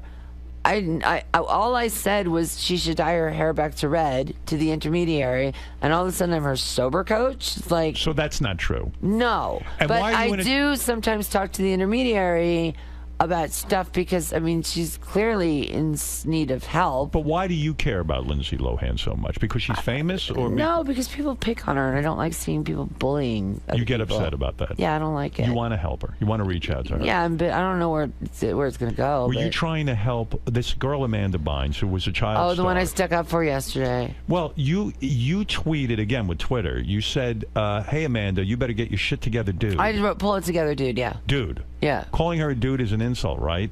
No. Isn't it? Calling a girl a dude? No. Isn't a dude a guy? Robin. He's picking at things. Am I? Okay, No, he's I don't totally mean to. being over analytical. Okay, so you said, "Hey, get it together, dude." It's actually a term of endearment. When you call a chick a dude, it's like. But is it? We were talking about this the other day. Elton John called out Billy Joel in public. When you care about someone, to tweet, "Hey, you better get it together, dude." I Is wrote, that really okay, helpful? pull it together, dude. And then she wrote that you're ugly. That I'm ugly, which is like rolls off my back like duck water. When I was 14, I was so homely and I thought I was Kate Moss. I mean, ugly seems to be her favorite word. And I She wrote calls everybody ugly, by the way. And I wrote her back and I was like, no, you misunderstood me. I'm not insulting you. You know, DM me, which means direct message me. And what I was going to do is turn her into a sober companion guy that I know. Right. If she wanted the help. Does that ever really work? Yeah. It does? I've seen it work. I remember when Joe Walsh was with his sober companion for years. I used to, but it never worked until the Eagles said, "Hey, you better pull your shit together, dude." Right. It's sort of like Larry Flint. That's right. If you know Nicole Kidman's going to get the part, you lose 30 pounds, get off heroin, and Valium real fast. You know, I think you told me this first. You said to me one time, "Hey, Howard, you know, I mean, we were talking about lesbianism and stuff, and you said you had a lesbian affair with Kate Moss." No one ever made a big deal about that. Aren't you surprised? They did make a big deal out of it, and I never said her name. I looked through the transcripts, and I said a British model. Oh. That could have been Naomi. It could have been a lot of people, and I got in a huge amount of trouble with Kate for that. And so. But was it Kate? No. It was Twiggy. I was trying. It was Twiggy. That's right, Robin. Fuck. Why? But why? Say it was when I was 6 on acid. Why was Kate Moss mad at you for saying that? I don't think she was mad at me, but I was really mad because somebody was so diabolical that they went back 3 weeks. That radio comes and goes. It's ephemeral. You know, whatever I say today, if I say something controversial, it'll be aggregated today. Tomorrow it'll be forgotten. Do you know what I mean? Like if I remember you had a thing with Rosie O'Donnell. Yes. It went on for a long time. Years. But that was ongoing, right? That was then, and now we're friends. Right. So if I say something today that's controversial, you know, it'll be over in a few days, right? Right. I don't want to say anything too controversial, but my point is the person that did this was a PR person who hated me, and she went back and she saw that sentence where it said boarding school. I read the transcripts. Yes. And I wrote to your producer and got the transcripts. Yes. And it says boarding school and it says an English model. I see. So it never was Kate I Moss. never said Kate, and it never was Kate. But so the Kate and me were friends. I didn't go to her wedding over it. Wow. You know, and it wasn't Are you no Kate. longer friends now? No, we're okay because I wrote her a letter explaining it, but it's really complicated. Tell me what it was like, though, going down on her. I don't know. I never did it. She went down on you? It never happened. Why are you doing that? Why am Tell I the doing truth. what? Tell me what happened. I'm cloaking myself in Was it hot? Grace Kelly-ness now. Was it hot or All not? my Grace Kelly is coming out. I've been in finishing school for the last 3 years. That's where I really Is that been. true? No. I believe it. Oh, really? Look how together you are. Oh, okay. You went to a doctor. You know, a lot of people will say, "Oh, Courtney Love is crazy." Courtney I know they Love is do that. crazy. Why do they do that? Well, because you're If wild. they could have proved I'm crazy, they would have been able to take the Nirvana stuff like that. It was incompetency. So you went to a doctor, and the doctor pronounced you perfectly normal. My psychiatrist, yeah. You went to a psychiatrist. I went to the psychiatrist that runs Bellevue. Okay, and you said to him, "I want to know if I'm crazy." And I took these 2 tests called MMPI-2. Were you scared shitless to take those tests? What if they had No. said you were crazy? No. What would you have said? You would have said, "Oh my God, I'm crazy." Well, no, I would have said if I was bipolar or manic depressive, I would have said, "Oh, okay." I'll deal with it. Yeah. And you're telling me you're not bipolar. No. You're not manic depressive. No. And you are the perfectly normal person. Well, I'm a drug addict. Right. Okay. But aside from that, there is nothing that would indicate mental illness. I'm eccentric. Right. I mean, I'm eccentric and I voice my opinions about shit. But you are not mentally ill. You don't hallucinate. You none of that. No, I don't have voices in my fucking head. So why aren't you proud of that? Yeah, but I also think that, I mean, you do America's Got Talent, right? Right. Is it I'm going to do a big TV show. I'm not saying what it is. Is it American Idol? I'm not telling you. I know that you've hinted that it's I'm not American telling Idol. you. I'm not telling you because you know how those people are, and we can't. Is it a done deal? Whatever you're talking about. It's a pretty done deal. You are going to be on one of these shows being a judge. I'm not even going to say what I'm doing on it, but what I will say is that I think that's fabulous. I think it. I was really scared, yeah. And I said never, ever, ever am I going to do it. But I'm going to do it because a lot of people in like Lubbock, Texas, think that I'm on crack, and it's 2004, and I'm still calling you, asking you to call the governor. If Dave Grohl was a judge on a talent show, you would goof on him. Would I goof on it? What is goof? You What would. is goof? You know what goof means. You would be critical of him if he did that. Well, I know exactly what I'd say. What would you say? If I told you Dave Grohl was a judge on American Idol, what would you say? Oh, was a judge? Yeah, that's right. On American Idol? Right. Well, you wouldn't do it. Well, but let's say he did that. What would you? You would be critical of him the same way you were critical that he sold something or did a song with Paul McCartney. You're very critical of him. So why are you it comes down to a money thing with Dave and me, and what Pat said. Well, Pat Smear, who's been around, who was the one guarding Kurt, along with there was Eric, Roddy, and Pat who were guarding Kurt like in his final hours. He said, Courtney, every time it comes up, Dave says I have nothing to do with it. It's out of my hands. This is the financial part. Right. There's the emotional stuff, I don't give a shit. Right. There's no Yoko thing here. Right. Okay? It's not like, oh, we hate each other because the band broke up. It's because there's a financial situation. Understood. And it's aggravated everything. Pension plans and money market accounts and da-da-da-da. Like that. I understand. And that'll always cause a rift. What if on this show that you're going to do? But I wouldn't goof on Dave for doing a show. I don't think so. I mean, maybe. I don't know. I mean, if I was in Dave's, I feel like Dave.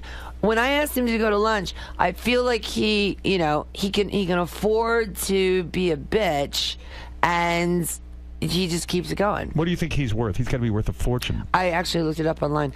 How much is he worth? Well, online was low. What did they say? It was 440, but it's more than that. It's got to be, right? Yeah, it is. I mean, he's got Nirvana money and he's got Foo Fighter money. Yeah, and he's touring. Yeah. What if this show? I don't know what show it is. I'm assuming it's American Idol or something like X Factor. Because what other shows are there? There's a few. What if they have you as a judge and they put Dave Grohl next to you? How good would that be? I would watch that every single week. Would that not be the best? I think you're going to watch this every single week. And what if on the same show, Kate Moss is under the table having sex with you? Would that be hot? Jesus, Kate. Oh, poor Kate. Kate, I'm so sorry about this.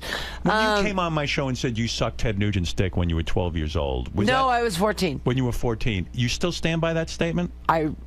It's in my book. It is? Yeah. It's documented. I had to copy. I mean, I said it on the show. It's true. Wow. Did he know you were 14? Yeah, that was the whole point. He was on here banging on me, and I put up with it for 2 years, and finally, and knowing there was a line of underage girls that had to go in there, and the first cock I'd ever seen, and it was just like this giant, ugly, nasty, gnarly thing. Was it a big cock? No, but I can't relate. I can't compare now. You know how Disneyland looks really big when you're little? Yeah. It could have been teeny for all I know. All I know is that I was in a yellow tube top with little rosebud boobies, and I should not have been in that room. I feel sad. And I feel sad about it, too. I wish I could say to you, I walked out. I do, too.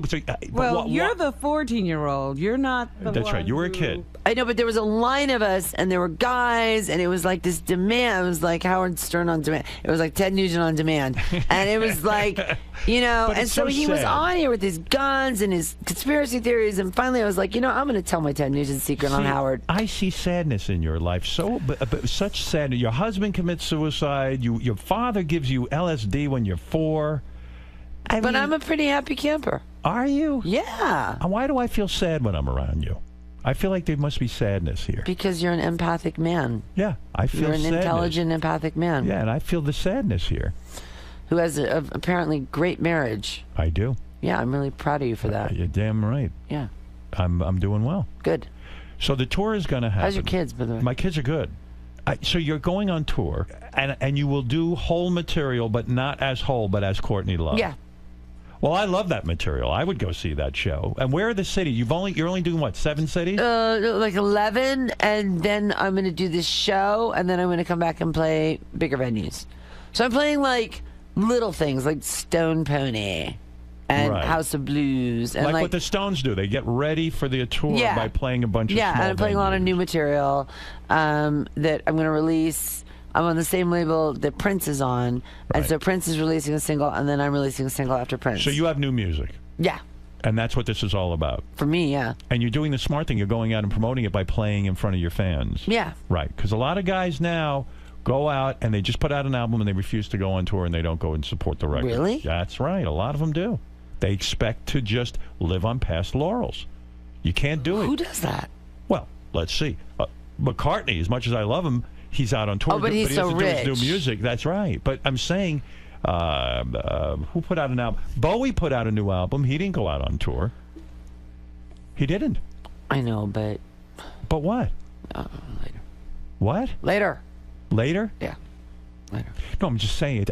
I'm not criticizing him. I'm saying that it's like you still have to go out and support your new music. Yeah, you do. If you're strapping and healthy and you can do it, you should. If you're older and you're a billionaire, why the fuck? Well, I agree. I'm saying, though, you still have to go out and sell your music. Well, the way we make money now is tickets and T-shirts. Right. Courtney Love's summer tour kicks off at the Theater of the Living Arts in Philadelphia. And if you want additional tour dates and tickets, you go to Ticketmaster.com. Yeah, no, I'm in with Ticketmaster, Live Nation, and Clear Channel. It's all good. Everything's cleaned up. No one's mad at me anymore. And follow Courtney's clothing line, Never the Bride, on Twitter at NeverTheBrideCL. What is that? Not quite yet. Never I the started Bride. these clothes, and they're awesome, but I need a licensing deal, so that's a little premature. Okay. But, go for it. Okay. I saw you on The View recently. Yeah. Yeah, that was strange. That was really strange. I was booked on The View to pimp these e-cigarettes. Right. And then they get at this thing, and it's like Kurt, and there's Barbara Walters, who's, by the way, I've done The View 8 times, Howard. I have never seen Barbara on The View when I'm on The View. Wow. And she gets on The View and asks me these Kurt questions, like the day he died. I didn't even know it was the day he died. It was like... Was it the day he died? Yeah, it was like the day he died. And I'm like, okay, I celebrate his birthday. And it was... I liked The View because Whoopi's on The View, and she's a freak, and I love her. Right. So as long as there's a freak around, I'm cool. Right. And the rest of them are really nice to me. Right. And I was just going to smoke this cigarette on The View and, like, make a really lot of money. And then they What's told me... a lot of money? I'm not telling you, but it was like a lot. Like what do you mean? If you go on The View and smoke one of these cigarettes, they pay Well, you? it's against ABC policy, and they actually were miking me, and they confiscated it out of my cleavage. But I wouldn't have done it anyway. I mean, it's Barbara Walters. She's pretty intimidating. Speaking of your cleavage, how are your titties? Are they great still? Yeah, they're really good. I don't need to lift Those yet. are fake, right? No, the bottom strip is silicone. Right. Because I broke the saline ones. Jesus. And the How do rest you is break them? natural. I was sitting with a tambourine. You hit your titty with a tambourine and exploded your And I was topless in Australia, and I exploded one boob. Where are you topless playing the tambourine? In Perth, Australia. Oh, on stage? Yeah. You took your top off. Yeah. Maybe on the tour you'll take your top off. Is it possible? I'm a little old for that shit these days. No, you're not, honey. You look good. Oh, well, you know. What are you doing? Are you doing any Botox? What are you doing to stay youthful looking and young? No, I haven't had a fill in like 4 years. No shit. Yeah. I did it, and I look like a pillow. So you're not doing anything?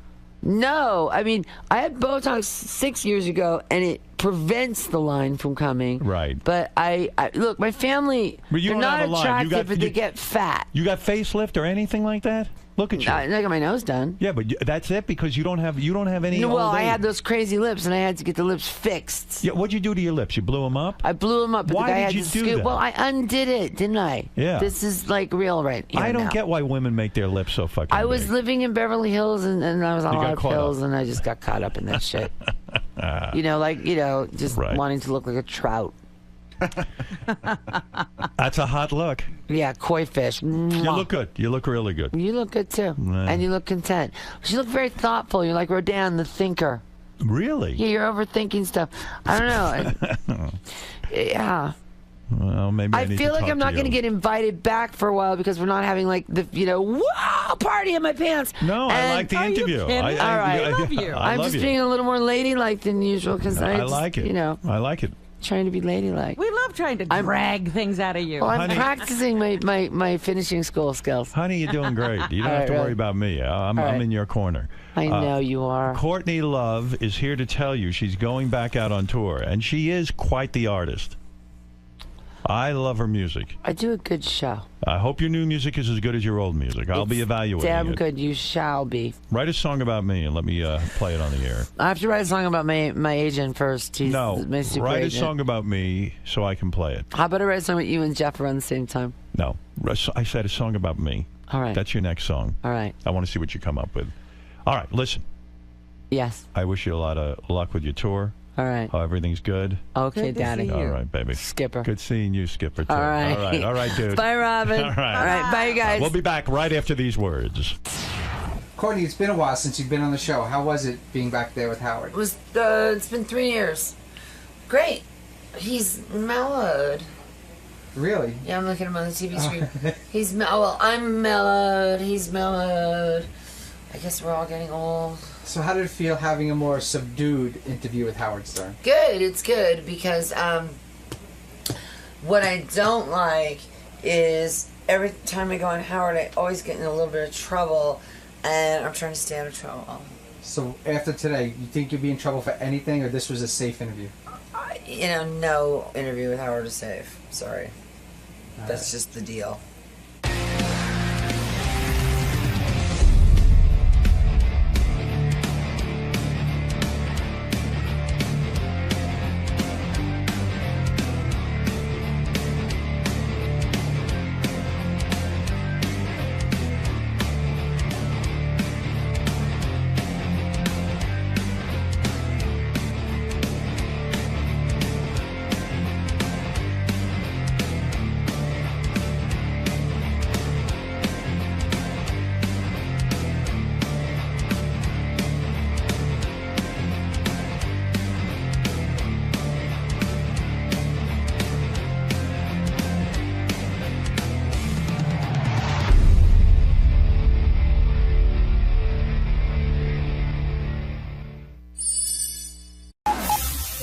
This is the best of the wrap-up show. A recap and behind-the-scenes look with John High and Gary Dell'Abate. The best of the wrap-up show begins now. Hello, my name is Jason, and on Monday's wrap-up show, we talked Ronnie. Earlier that day, Ronnie had his mustache shaped into the Batman logo. Looks great. I love it. I'm a big comic book fan. But Ronnie wasn't doing too well with us on the wrap-up show, making fun of him for not wanting to dye his beard black, and who knows what else. Ronnie gets crazy about everything. But as of the taping of this, I'm happy to report that the Batman logo is still planted on Ronnie's face. Check out the Batmund now.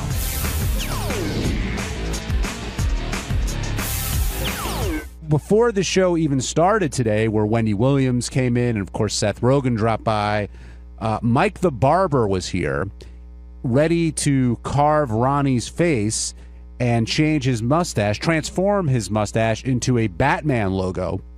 And if you remember last week, Ronnie's going to come down later, Ronnie made a big deal about how he did not want to dye his mustache black. I forgot the reason why, but he was very adamant about not dyeing it black. But if you look at it, and there are pictures up on howardstern.com, you'll see he dyed it a very, very, very, very dark brown. And the first thing I'm going to ask Ronnie when he comes in is, what's the difference? Like, why not dye it black? Because to me, it looked pretty black. And but I give Ronnie a ton of credit. He was a very good sport. And I think the consensus, dare I say the unanimous consensus, is that Ronnie looks much better with the bat stash that he did with what he had before. Steve Brandano? It's amazing. Like, it actually looks like a good mustache. I mean, it looks like the bat symbol, but it somehow works on Ronnie, and it's not like, I'm not joking when I say that. I think it definitely, it's probably how bad his old mustache looked. Well, do you agree with me, though, that there's not much difference between the dark brown and black if he went black? I don't see First of all, it's pretty black. I Yeah. mean, he calls it dark brown, but it might as well be black. So yeah, I don't understand what the hang up was with that. But all in all, I mean, Ronnie was a really good sport about this, so that's just one weird thing about it. But I was surprised at how much of a team player he was. Yeah, he was great. And Mike the Barber, I thought, did a great job. Did it very quickly, and it definitely looks the part, you know. And Ronnie, I think, said he's going to wear it all week, if I'm not mistaken. I know. I would hope so. It would be a real waste if he just shaved it off today. The pictures will live forever, though, Steve. Let's keep that in mind. And he can grow it back if he needs to. But I want to see how the person at the gas station or the grocery store reacts to it. That was the best part, though. If you being around the office today in the studio, you know, Wendy Williams, Seth Rogen, they paid it no mind. You know, it was like not a big deal. Or some of the people with them were like, "Hey, that's so cool. You can see it with it." But Ronnie clearly basking in the spotlight. You could tell even when it was getting done to him, he loves that attention, and good for him. You know, more power to him. Jason, I was talking before about Ronnie's mustache, and the thing, I know you took a great picture, which is up on howardstern.com right now, but the thing I can't get past is he said he wouldn't dye his beard and mustache black, yet that dark brown, does that not look black to you? Yeah, I don't know what he's talking about. I mean, could he be colorblind? I don't know what is. I think that there's like a jet black. Craig Gass used to do this. Craig Gass used to come on the show. Like, he'd come in with this jet black hair, and it was so obviously colored. Mm-hmm. And I'm wondering if this is like the step down from it, you know? Like, because I can't figure it out because it looks black to me. And he was upset about doing it, but he's like, "No, I'm not doing black. No way. I'll never do it." Yeah, I don't know what his deal is. I don't even know why he agreed to go through with this. Like, he seemed very unhappy throughout the entire thing this morning. I think it looks good, don't you? It looks okay. I was saying to the news that right after it was done and the whole thing on air, and he came to talk to me about something that was happening in the green room, and he's all serious, and I started like giggling because I'm just like, he's got a Batman flapping up and down on his lip. It's weird, but yeah, it doesn't look bad. I mean, he had another cartoon character's mustache. That's true. So this is just from one cartoon character to another. He went from Yosemite Sam to Batman. Is not really a huge leap. I think he was very attached, though, to that Yosemite Sam type of look. He maintained it for a very long time, almost became his signature. And now, I know what Steve's saying, like you don't want to see him shave off the bat stash, but I wouldn't mind. No, he can't shave it off. Well, I wouldn't mind seeing a clean-shaven Ronnie Munn, though, because who knows what that's going to look like. Yeah, sometimes, you know, I know my dad's had a beard or a mustache like my entire life, and I don't want to see him without it. Like, I don't want him to go, you know, before I die, I want you to see my real face or something like that. Like, this is my dad. He's always had facial hair. That's it. Well, you've had the goatee going for a while now. Have you ever thought about shaving it off and going back to? No, I kind of like it. It seems to get a positive response. As a fat guy, it tells people where my chin is supposed to be, so it gives a little definition to my face. So I do appreciate that, and it's less shaving. I hate shaving, so anytime I can knock off shaving in the morning. Did you ever have facial hair? No. I mean, I've grown for like a week, like maybe a week and a half, but I always shave. I'd love to see you with a big, thick mustache. Really? What can I get to get that going? You don't think? What can I do? How much money can I get going right now? What will it take? Big, thick mustache for a week from John, like a porn star mustache. It wouldn't really grow. I wouldn't really grow that thick, I don't think. But I would try it. How you holding up over there? Yeah, I heard you. By the way, you can. Okay, on so Howard Stern, I heard your bullshit downstairs. It's not bullshit. It's about my attention. That you did love it. There's nothing wrong with that. No, dude, this thing looks so fucking stupid because of the color. All right. Oh, not let's the shape. Let's talk about the shape. I'm going to shave it off. No. Like, in other words, if that thing were the same color as your sideburns, it wouldn't be stupid. Not as stupid as it is this color because it stands out so much. Let's talk about the color. What's the point? Did you hear me talking about that before? No, not the color. What color is that? Dark brown. What is the same one Lieberman uses on his head? What is the difference between that and allegedly? Black? Because to me, that looks black. There's not. It obviously is no difference. But why were you so upset? You said there's no way I'm going to dye it black. Yeah, but I didn't think he was going to come out this dark with dark brown. Oh, so you didn't think the dark brown was going to No, when black. I washed it off last night, like I have video of it for Howard TV. Stephanie, shot it. Of when it came off, I was like, "Holy shit, this is black." Stephanie, a Batman fan? Yeah. Now she is. So you could I just say real quick, you could download a high-resolution picture of Ronnie's Batman mustache on howardstern.com. Go to our fan zone in the fan gallery. Make it your wallpaper for your computer. Hang it on your wall. Hang it on your wall. Give it to a loved one. Do whatever you want. Ronnie, of course you like the attention. I mean, what do you mean, of course I like the attention? Because I think everybody here, whether they want to admit it or not, it likes when the spotlight's on them. They don't like it when it's negative. But yeah, it's great, but you know what? When it looks like it looks stupid, and you're walking in the street and people are like looking at you like you're crazy. It's not that great. Have you gotten any comments today Yeah, from anybody? in the elevator just now, a couple of people who work here, I don't even know who they are, if they work upstairs on 37 or whatever, thought it was really cool. Why don't you do what everyone else does? Go stand at Times Square and take pictures with tourists and charge them $10. No, thank you. I think the truth of the matter is, except for the color, no one would even notice. No, you noticed. Come on. That's trying to be nice. But Ronnie, everyone is saying that it's they like it better than what you had before. Yeah, well. Is that insulting to you? Yeah. Why? Because I like what I had. So what are you going to do? You're going to grow it back to what you had before? Yeah, eventually. Now you told... Now, I don't know how to color... See, the thing with the color now, I'm afraid I don't know how it's going to come back. What do you mean? I mean, it's going to take quite a while. It washes out in, what, 3 weeks? 3 weeks tops? It probably, it'll take and as your hair grows, it'll push out the... Right. But, well, I was thinking of shaving the whole thing off and letting it grow back. We were just talking about that. I don't know if anyone in this room, maybe you have, Gary, has seen you without any facial hair. I think I have. Yeah, there's some pictures floating around from right when we came to Sirius. So that means you have too. Oh, right. Oh, you shaved it right when we came to Sirius? Yeah, I I didn't have it at I'll all. find those and post them. But I got to tell you, there's something funny going on here because I think this is something that I just want to point out because it made me laugh.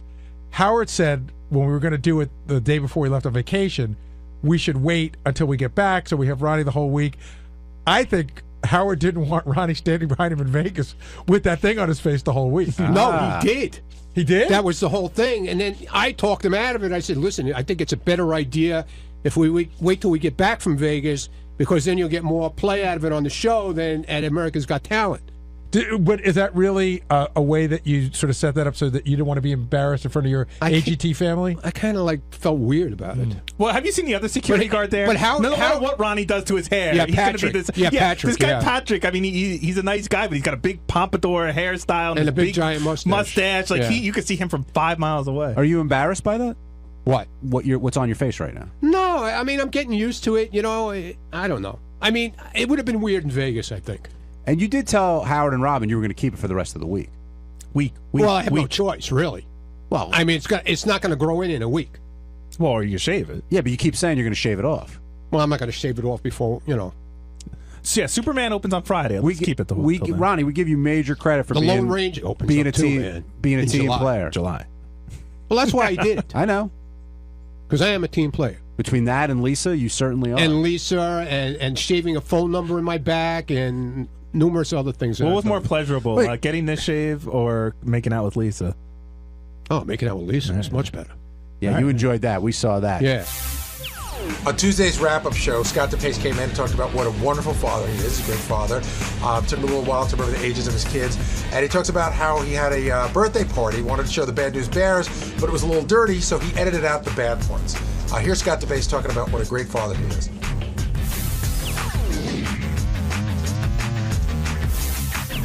You know, when you think of exemplary fathers, a name that comes to mind, Scott DePace. That wasn't the one I was going to say, but you spent a lot of time in the studio today defending your Xbox play, and how you raise your kids better than Gary's because of the way you locked them out on Xbox. Does that really? I'm a responsible parent. You think that makes you a better dad? Well, I mean, I certainly am looking after for my kids. I don't want them on there with all the creeps online like Gary's exposing his kids to. No, I don't know. Maybe Gary didn't know that happened. Do you think like Gary lets his kids watch, like Hangover, stuff like that at a younger age? Do you think that's appropriate? Would that fly in the DePace household? So far, no. I mean, the minute anything comes up like sexual, I'm like stopping everything. It's weird. Well, my boys are, how old? 12 and 9. Great, by the way, father of the year. Doesn't know how old his kids are. 12 and 9. Yeah. And I don't know. I don't know when that's going to happen. I'm dying to watch. I've got so many movies ready to go when the time is right. But have they asked you to watch anything that's got quote unquote racy stuff in it? No, in fact, they hate watching movies. Really? It's like, come on, this is a great one. Caddyshack, and they're bored to death. You wouldn't let them watch Caddyshack? No, I would, but all right. Here's a great example. Bad News Bears. We're all into baseball. Great movie. I went and edited out the curse words. What? And Are you kidding me? I did. So what does Tanner say the whole movie? It was weird how many edits I had to make too. I thought it would be like 2 or 3. You went through a lot. You went through all of Bad News Bears and edited out all the cursing. The honest thing, I was going to have a kids party, and I didn't want to do that to other kids. That coming, I get. So that's why I did it. But there was a lot of stuff I had to edit out of there. Yeah, there was a lot of gay references, a lot of racial stuff. When Tanner describes the team, you hit every single racial slur you could possibly. I remember going to see that when I was like 11, 12 years old. It was the greatest movie ever. Yeah, even the girls talking about like getting a period, and I was like, I don't want to deal with that. You edited that out? Yeah. What's wrong with that? I don't want to deal with it. I don't want to tell my 12-year-old what a period is. Did your kids like the Bad News Bears? They did, but they thought they wondered what all that jumping around was in the movie. They're like, yeah, it's pretty good, but maybe it would have been better with all the funny stuff that we know. Have you had those conversations with them about like cursing or drugs or any of that stuff? Because they are getting close to that age where it's going to affect them. There's certainly the bad words, and you'll mention those, and it's funny though that my 9-year-old still thinks a bad word is like ass and stuff like that. Mm-hmm. So the real bad ones haven't come up yet, and I don't know. When they do, they'll be in trouble. How are you going to know, like, when the right time You're a is? dad. How did you know? Don't act. Sometimes John likes to sit here, audience, like he's oblivious, and he's just asking this question. Like, what about you? Well, I like how you just told the audience that you're talking to them, by the way. Speaking of the obvious. But what about me? How did I know? Yeah. My daughter, since I have 2 daughters, they ask my wife a lot of that stuff. But one time, I've talked about this before, I had a long conversation with my daughter because kids were cursing on the playground and she didn't know what stuff meant and she wanted to know. And we got into some pretty graphic words and I just explained it kind of clinically. And it was extremely awkward, but that's what you got to do as a parent. Look, did you do the bird and bee thing or? No. I didn't do that. Your wife did. My wife did that. See, my wife is after me to talk to the boys. I'm like, it's a very uncomfortable. Yeah, there's nothing. HBO will take care of that. Chances are they are going to find out about it that way, or through a friend who thinks he knows everything, like a 12-year-old who says, "Hey, this is how it goes down," and they may be completely wrong. So right. I don't know, but I think that you're shielding your kids in a way and you think you're protecting them, but the one danger I think that you run is it makes it more like mysterious and you're more curious. Oh, what's this all about? Why is Dad cutting out 30 minutes of the Bad News Bears when I just want to see the movie unedited? And I think you got to be careful with that. How old are your kids now? 12 and 9. He didn't know that before. Yeah, pretty. At this point, they could. We were talking about something the other day. Oh, I know. We watched that movie, This Is the End, which is hysterically funny, but really fucking dirty. And Lucas is 15, which is not. But there's a scene in the movie. I got to tell you, even I was a little uncomfortable. There's a scene in the movie where Danny McBride talks about jerking off for about 4 minutes about where he's going to come and how he's going to come and how he's going to come all over James Franco. And James Franco's like, "Fuck you! I'm going to come all over you." And it's like, I was like, I wanted it to end, and it just wouldn't end. Spoiler alert, there, Gary. But yeah, not much of a spoiler. But like. I hate watching movies with other people when that crap happens. But like, so big deal. I walk out of. I have HBO in my house. I have the gold package. So every HBO channel, every Showtime channel. Who knows what the fuck is on? And at this point, my son's 15. He's got an iPhone. He's got a computer. If he's going to look at that shit, he's going to find it. But you've always been pretty open with your kids. At a young age, you had them watching stuff that you... I've always respected you and Mary for that because I think it takes away that taboo. Yeah, I try to have the discussion when I can. I will tell you that when we try... Mary and I were like, with Jackson, because he's our first kid, we were like, how do we handle this? When he got to a certain grade, what do we do? So I think our pediatrician recommended this like really dopey, like it was like a comic book about sex, and I gave it to Jackson. I had this I got all my nerve to talk to him about it, and then I think he put it somewhere. You could tell it had never been looked at. How old was he? Tell me. I want. What's the conversation though? Do you say a guy's got a penis? No. I don't even think it's like that. I think it was more. No, it was all in the book. Like I was being a lazy fuck. Like I was like, hey, here's a book that you might want to look at. Your body's changing, and there's some things you might want to know.